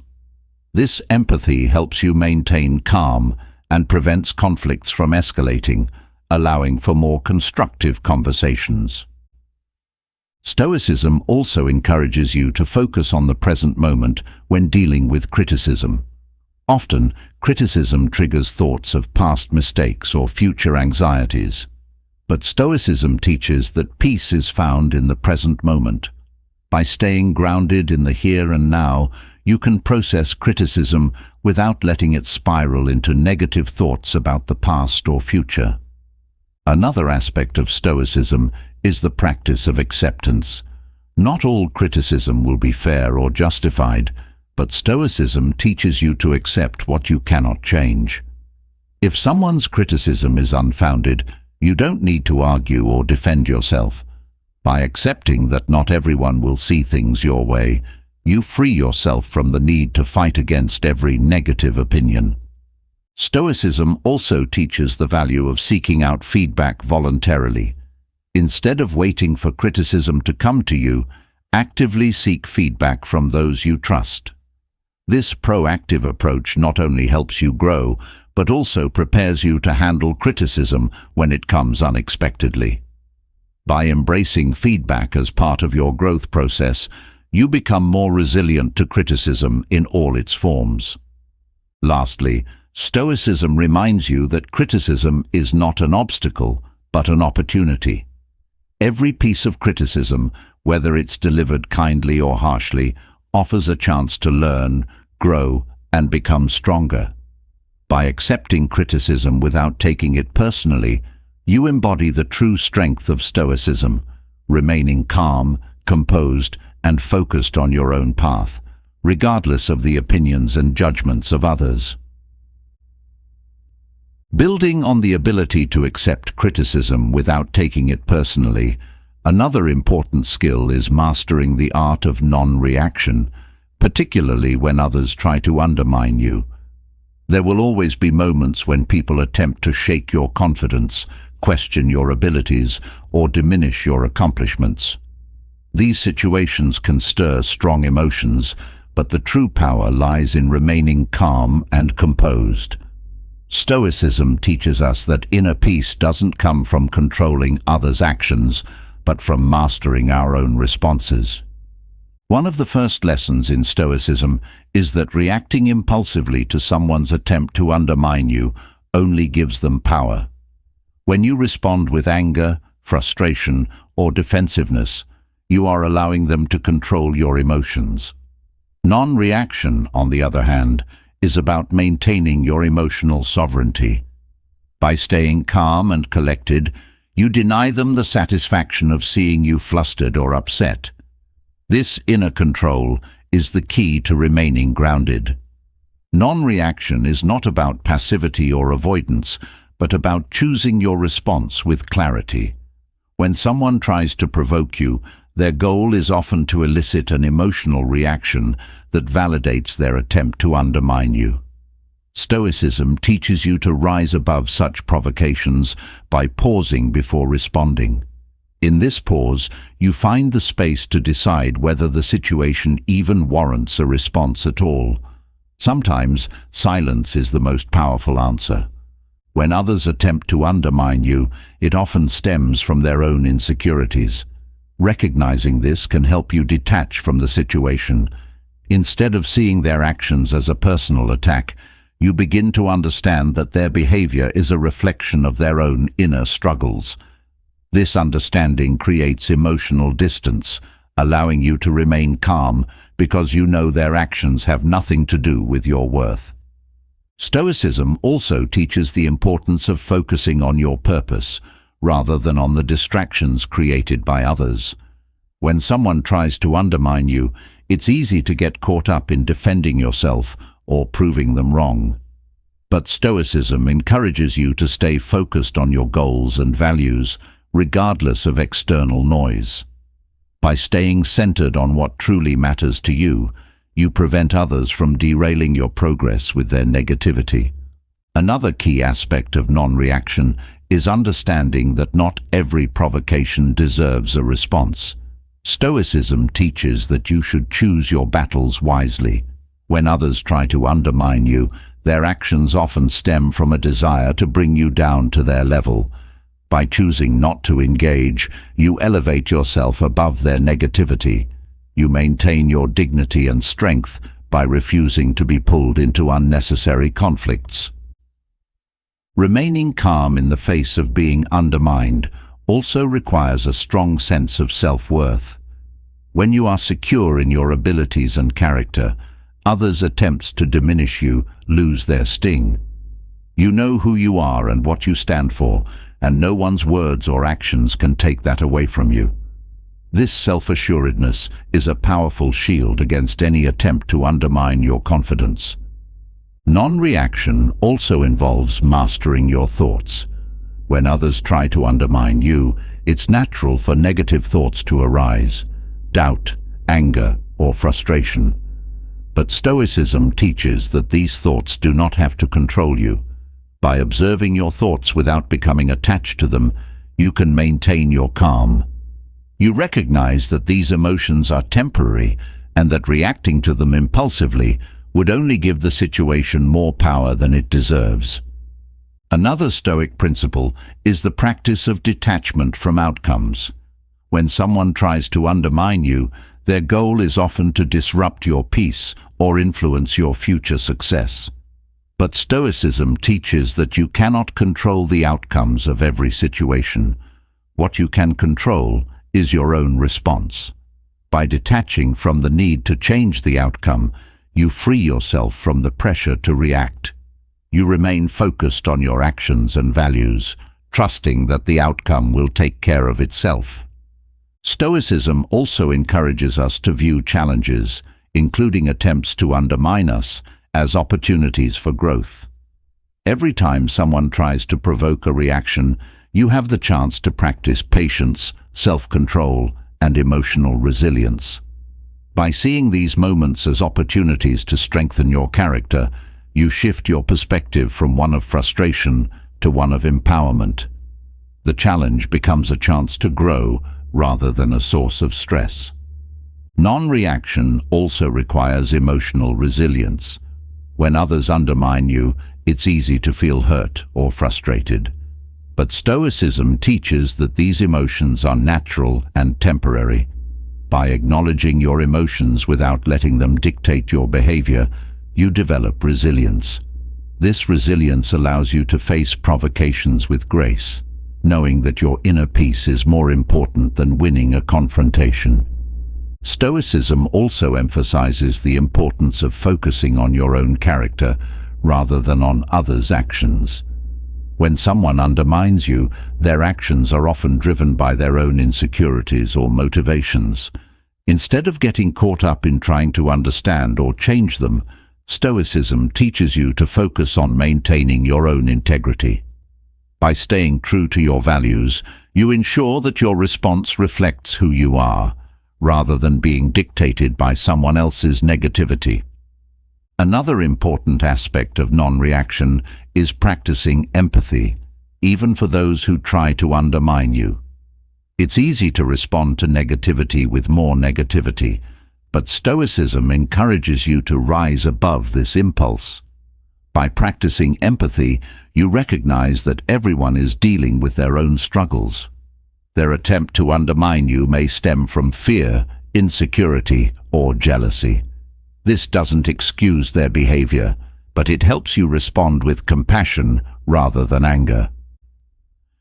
Remaining calm in the face of being undermined also involves setting clear boundaries. Stoicism teaches that while you can't control others' actions, you can control how much access they have to your emotional world. By setting boundaries, you protect your peace and prevent others from having too much influence over your emotional state. These boundaries allow you to engage with people on your terms, without allowing their negativity to disturb your calm. Another Stoic principle is accepting that you cannot please everyone. When others try to undermine you, it's often because they are unhappy with something you've done or represent. But Stoicism teaches that your purpose is not to be liked by everyone, it's to live according to your values. By accepting that not everyone will support you, you free yourself from the need to react to their disapproval. You remain focused on what is important to you, rather than on trying to win over those who undermine you. Stoicism also teaches that non-reaction is not about avoiding confrontation, but about choosing when and how to engage. There may be times when addressing someone's attempt to undermine you is necessary, but it should be done from a place of calm, not emotional reactivity. By choosing your response carefully, you ensure that your actions are measured and intentional, rather than impulsive or defensive. Non-reaction also involves letting go of the need for validation from others. When someone tries to undermine you, it's often because they want to make you feel less than or question your abilities. But Stoicism teaches that true validation comes from within. You don't need others to affirm your worth or success. By letting go of the need for external validation, you free yourself from being affected by their attempts to undermine you. Another lesson from Stoicism is to view the opinions of others with a sense of indifference. When someone tries to undermine you, their opinion is often based on their own perspective, which may not be aligned with reality. Stoicism teaches that others' opinions are just that, opinions. They do not define you or your worth. By cultivating indifference to their judgments, you protect yourself from being emotionally swayed by their negativity. Remaining calm in the face of being undermined also requires practicing patience. Stoicism teaches that patience is a virtue, especially when dealing with difficult people. When someone tries to provoke a reaction, your ability to remain patient and composed shows strength. This patience allows you to respond thoughtfully rather than reacting out of frustration or anger. Stoicism also encourages the practice of self-reflection. When someone tries to undermine you, it's important to reflect on how their actions affect you and why. Are you reacting because their words touch on a personal insecurity? By engaging in self-reflection, you gain insight into your own emotional triggers and develop a deeper understanding of how to remain calm in the face of provocation. Non-reaction also involves embracing the idea that not every situation requires a resolution. When someone tries to undermine you, your instinct may be to resolve the conflict or clear up any misunderstandings. But Stoicism teaches that some situations are best left alone. By accepting that not every issue needs to be addressed, you conserve your energy for more important matters and avoid getting caught up in unnecessary drama. Stoicism also teaches that your response to being undermined reflects your character. When others try to provoke you, their actions may be out of alignment with your values. But how you respond is entirely within your control. By choosing to respond with calm and integrity, you demonstrate strength of character, showing that you are not easily swayed by others' negativity. Another important aspect of non-reaction is maintaining your focus on long-term goals. When someone undermines you, their actions are often designed to distract or derail you. But Stoicism teaches that you should remain focused on the bigger picture. By keeping your eyes on your long-term goals, you prevent short-term provocations from pulling you off course. This focus allows you to navigate challenges with a sense of purpose and direction. Non-reaction also involves practicing forgiveness, both for yourself and for others. When someone tries to undermine you, it's easy to hold on to resentment or anger. But Stoicism teaches that holding on to negative emotions only harms you. By practicing forgiveness, you release the emotional weight of the situation and free yourself from the burden of holding on to past grievances. Stoicism also teaches that non-reaction requires mental discipline. When others try to undermine you, their words or actions can trigger negative thoughts. But by practicing mental discipline, you learn to observe these thoughts without becoming attached to them. This mental clarity allows you to remain calm and composed, even when faced with provocations. Another lesson from Stoicism is the importance of staying true to your principles. When someone tries to undermine you, it's easy to feel pressured to conform or change in order to avoid conflict. But Stoicism teaches that your principles should guide your actions, not others' opinions. By staying true to your values, you maintain your integrity and inner peace, regardless of how others try to undermine you. Non-reaction also involves embracing the unpredictability of life. Stoicism teaches that life is full of challenges and that people's attempts to undermine you are just one of many obstacles you will face. By accepting the unpredictability of life, you develop a sense of resilience that allows you to remain calm in the face of adversity. You understand that challenges are inevitable, but your response to them is within your control. Stoicism also emphasizes the importance of self-control. When someone tries to undermine you, their goal is often to provoke a reaction that benefits them, but by practicing self-control, you refuse to give them that satisfaction. Your calm, measured response shows that you are in control of your emotions and actions, no matter how others try to provoke you. Another key aspect of non-reaction is the practice of mindfulness. When others undermine you, staying present in the moment helps you remain grounded. Instead of getting caught up in worrying about how the situation will unfold or how others perceive you, mindfulness brings you back to the present, allowing you to respond with clarity and calm. Stoicism also teaches that non-reaction is a form of emotional freedom. When others try to undermine you, they are often seeking to control your emotional state. But by mastering the art of non-reaction, you reclaim your emotional freedom. You are no longer bound by others' attempts to provoke or diminish you, and you move through life with a sense of inner peace and confidence. Non-reaction also involves trusting yourself.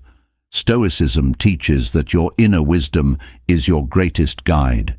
When others try to undermine you, their goal may be to make you doubt yourself or question your abilities. But by trusting in your own judgment and staying connected to your inner wisdom, you can navigate any situation with calm and confidence. Lastly, Stoicism teaches that the art of non-reaction is about maintaining your peace of mind. When others try to undermine you, they are often seeking to disrupt your peace. But Stoicism reminds you that your peace of mind is within your control. By choosing not to react to provocations, you protect your peace and move through life with strength and grace, no matter what challenges come your way. Having explored how to remain calm when others try to undermine you, it's important to address another painful reality: social exclusion. Being left out can stir feelings of rejection, confusion, and sadness. Whether it's being excluded from a group, ignored by friends, or simply feeling like an outsider, social exclusion can deeply affect our sense of belonging. But Stoicism offers profound insights on how to cope with this experience, helping you navigate the emotional impact with grace and inner strength. Social exclusion often stems from a variety of reasons, many of which are beyond your control. It could be due to social dynamics, misunderstandings, or simply that you don't fit into certain groups or cliques. Stoicism teaches that trying to force your way into a group where you are not naturally included only leads to frustration. Acceptance becomes the key. Acceptance that not every space or circle will be yours, and that this doesn't diminish your worth in any way. One of the core tenets of Stoicism is focusing on what is within your control. When faced with social exclusion, you may be tempted to question your value or overanalyze why others have left you out.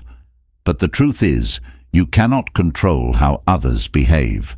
What you can control is how you respond. By shifting your focus from the actions of others to your own emotional resilience, you reclaim your power. You no longer rely on external validation to feel secure in yourself. Social exclusion often triggers feelings of inadequacy, making you wonder if there's something wrong with you. But Stoicism teaches that your worth is not determined by others' acceptance or rejection. Just because a group or individual has chosen to exclude you doesn't mean you are lacking in any way. Their decision reflects their preferences, biases, or circumstances, not your inherent value. By recognizing this, you free yourself from the need to be liked by everyone.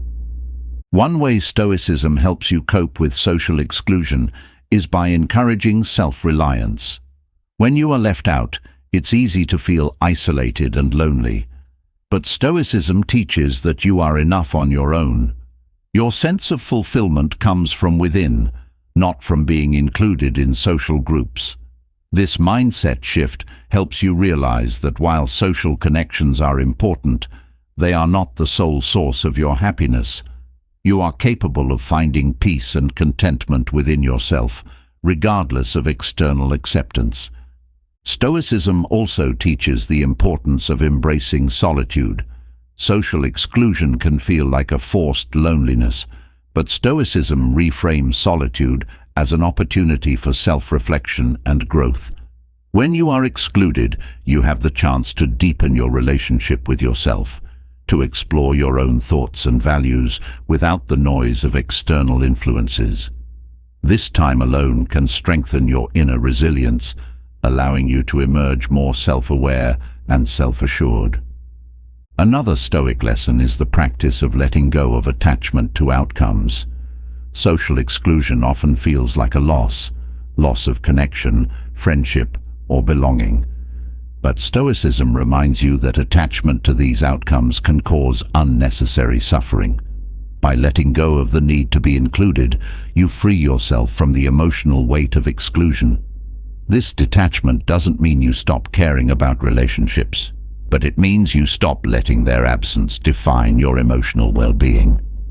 Social exclusion can also be an opportunity to realign with your values. Sometimes being left out is a sign that the group or situation isn't aligned with who you are or what you believe in. Stoicism teaches that it's better to be true to yourself than to compromise your values just to fit in. Exclusion, in this sense, becomes a gift. It steers you away from situations that don't serve your growth and toward those that do. When faced with social exclusion, it's easy to fall into a victim mindset, feeling powerless or unfairly treated. But Stoicism empowers you to take ownership of your emotional state. You may not be able to change the actions of others, but you can change how you interpret and respond to them. By refusing to see yourself as a victim, you reclaim your agency. You rise above the situation, understanding that your worth is not tied to how others treat you.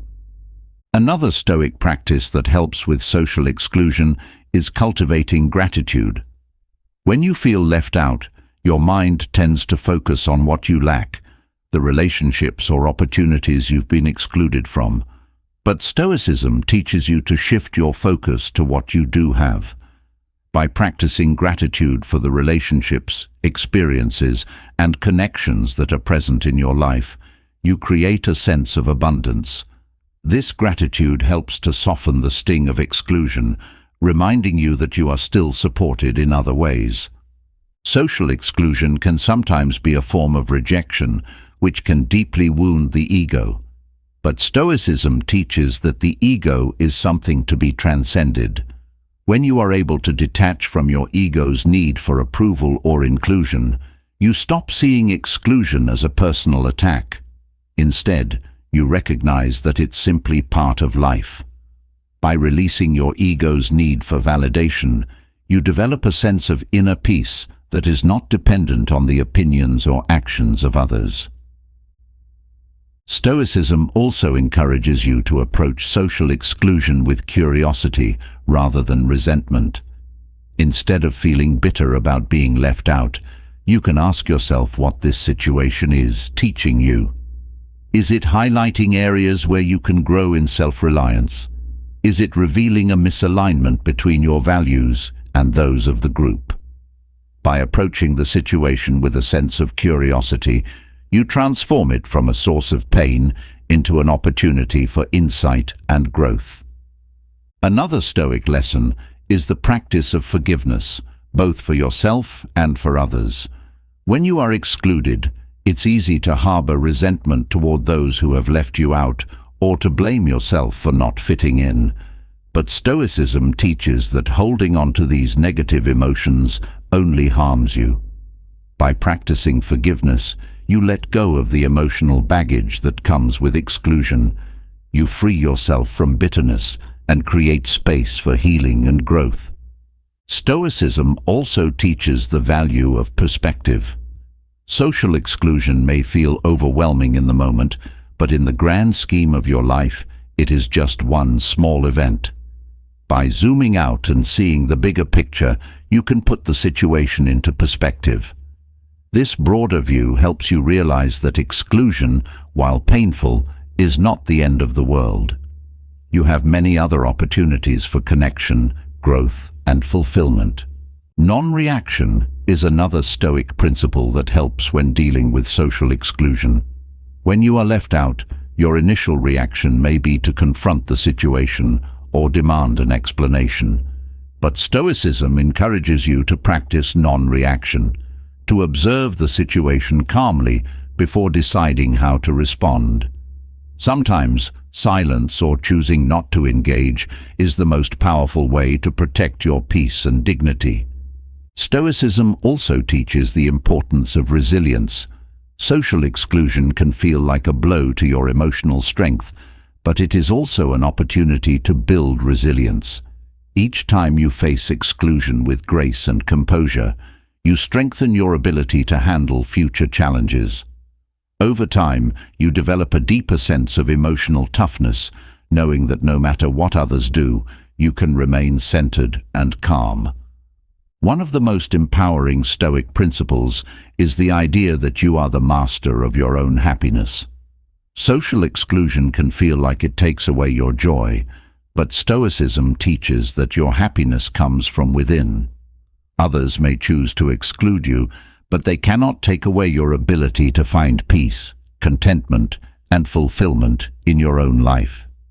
By reclaiming ownership of your happiness, you free yourself from the emotional impact of exclusion. Stoicism also encourages you to seek out meaningful connections rather than superficial ones. Sometimes social exclusion happens because you don't fit into a particular group or social circle. But Stoicism teaches that true connection is based on shared values, not social status or popularity. Being excluded from one group may be the push you need to find deeper, more meaningful relationships with people who truly understand and appreciate you. Another Stoic lesson is the importance of emotional detachment. Social exclusion can stir up strong emotions, from sadness to anger. But Stoicism teaches that while it's natural to feel these emotions, you don't have to let them control you. By practicing emotional detachment, you acknowledge your feelings without becoming consumed by them. This detachment allows you to process the experience of exclusion without letting it dominate your emotional state. Stoicism also teaches that exclusion can sometimes be a sign that you are on the right path. When you are true to yourself, you may not always fit into every group or social circle, but this is not a failure. It's a sign that you are living authentically. Stoicism encourages you to embrace your individuality, knowing that it's better to be excluded for being true to yourself than to be included for compromising who you are. Another way Stoicism helps you cope with social exclusion is by teaching you to focus on what truly matters. Being left out can feel like a big deal in the moment, but Stoicism reminds you that many of the things we worry about are trivial in the grand scheme of life. By focusing on your larger goals and values, you can rise above the pettiness of social dynamics and stay connected to what really matters to you. Stoicism also teaches the power of acceptance. Social exclusion is a part of life, and while it may not feel fair, Stoicism encourages you to accept it without resistance. This doesn't mean you have to like it, but accepting the reality of the situation helps you move through it with more ease. Acceptance allows you to let go of the emotional struggle and focus on what you can do to move forward. Social exclusion can sometimes lead to feelings of loneliness, but Stoicism teaches that loneliness is not the same as being alone. Being alone can be an opportunity for self-discovery, growth, and reflection. Stoicism encourages you to embrace moments of solitude, seeing them as a chance to reconnect with yourself and your values. This shift in perspective helps you turn loneliness into a source of strength. Another Stoic principle that helps with social exclusion is the practice of self-compassion. It's easy to be hard on yourself when you're left out, wondering if you're to blame or if you could have done something differently. But Stoicism teaches that self-compassion is essential for emotional well-being. By being kind to yourself and recognizing that exclusion is not a reflection of your worth, you create space for healing and resilience. Stoicism also encourages the practice of mindfulness. When you feel excluded, your mind can become consumed with thoughts about the situation, why it happened, what you could have done, how others see you. But mindfulness helps you stay grounded in the present moment. By focusing on what is happening right now, rather than getting lost in negative thoughts, you maintain a sense of calm and clarity. Another way Stoicism helps you cope with social exclusion is by teaching the value of forgiveness. Holding on to resentment or anger toward those who have excluded you only prolongs your suffering.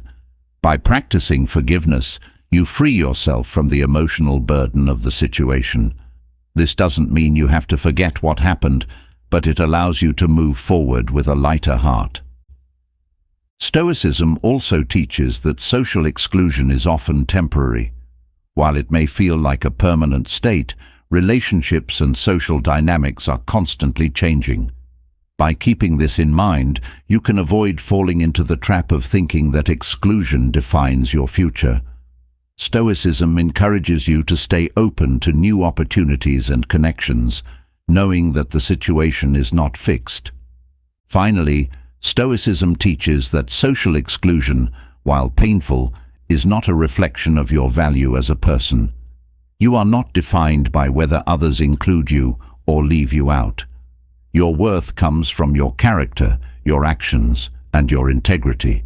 By holding on to this truth, you can navigate social exclusion with grace, knowing that your value remains intact no matter how others treat you. As we've explored the subtle signs that someone may not like you but tries to hide it, it's important to remember that how others feel about you doesn't define your worth. Whether it's reading body language, spotting insincerity, or handling social rejection with grace, Stoicism teaches us to stay grounded in our own strength and inner peace.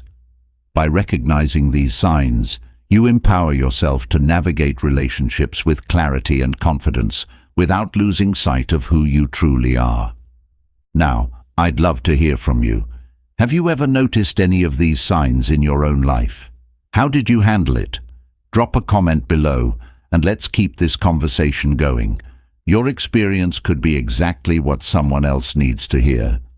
And if this resonated with you, don't forget to hit that subscribe button and ring the bell so you never miss more powerful insights like these. Stay strong, stay wise, and see you in the next video.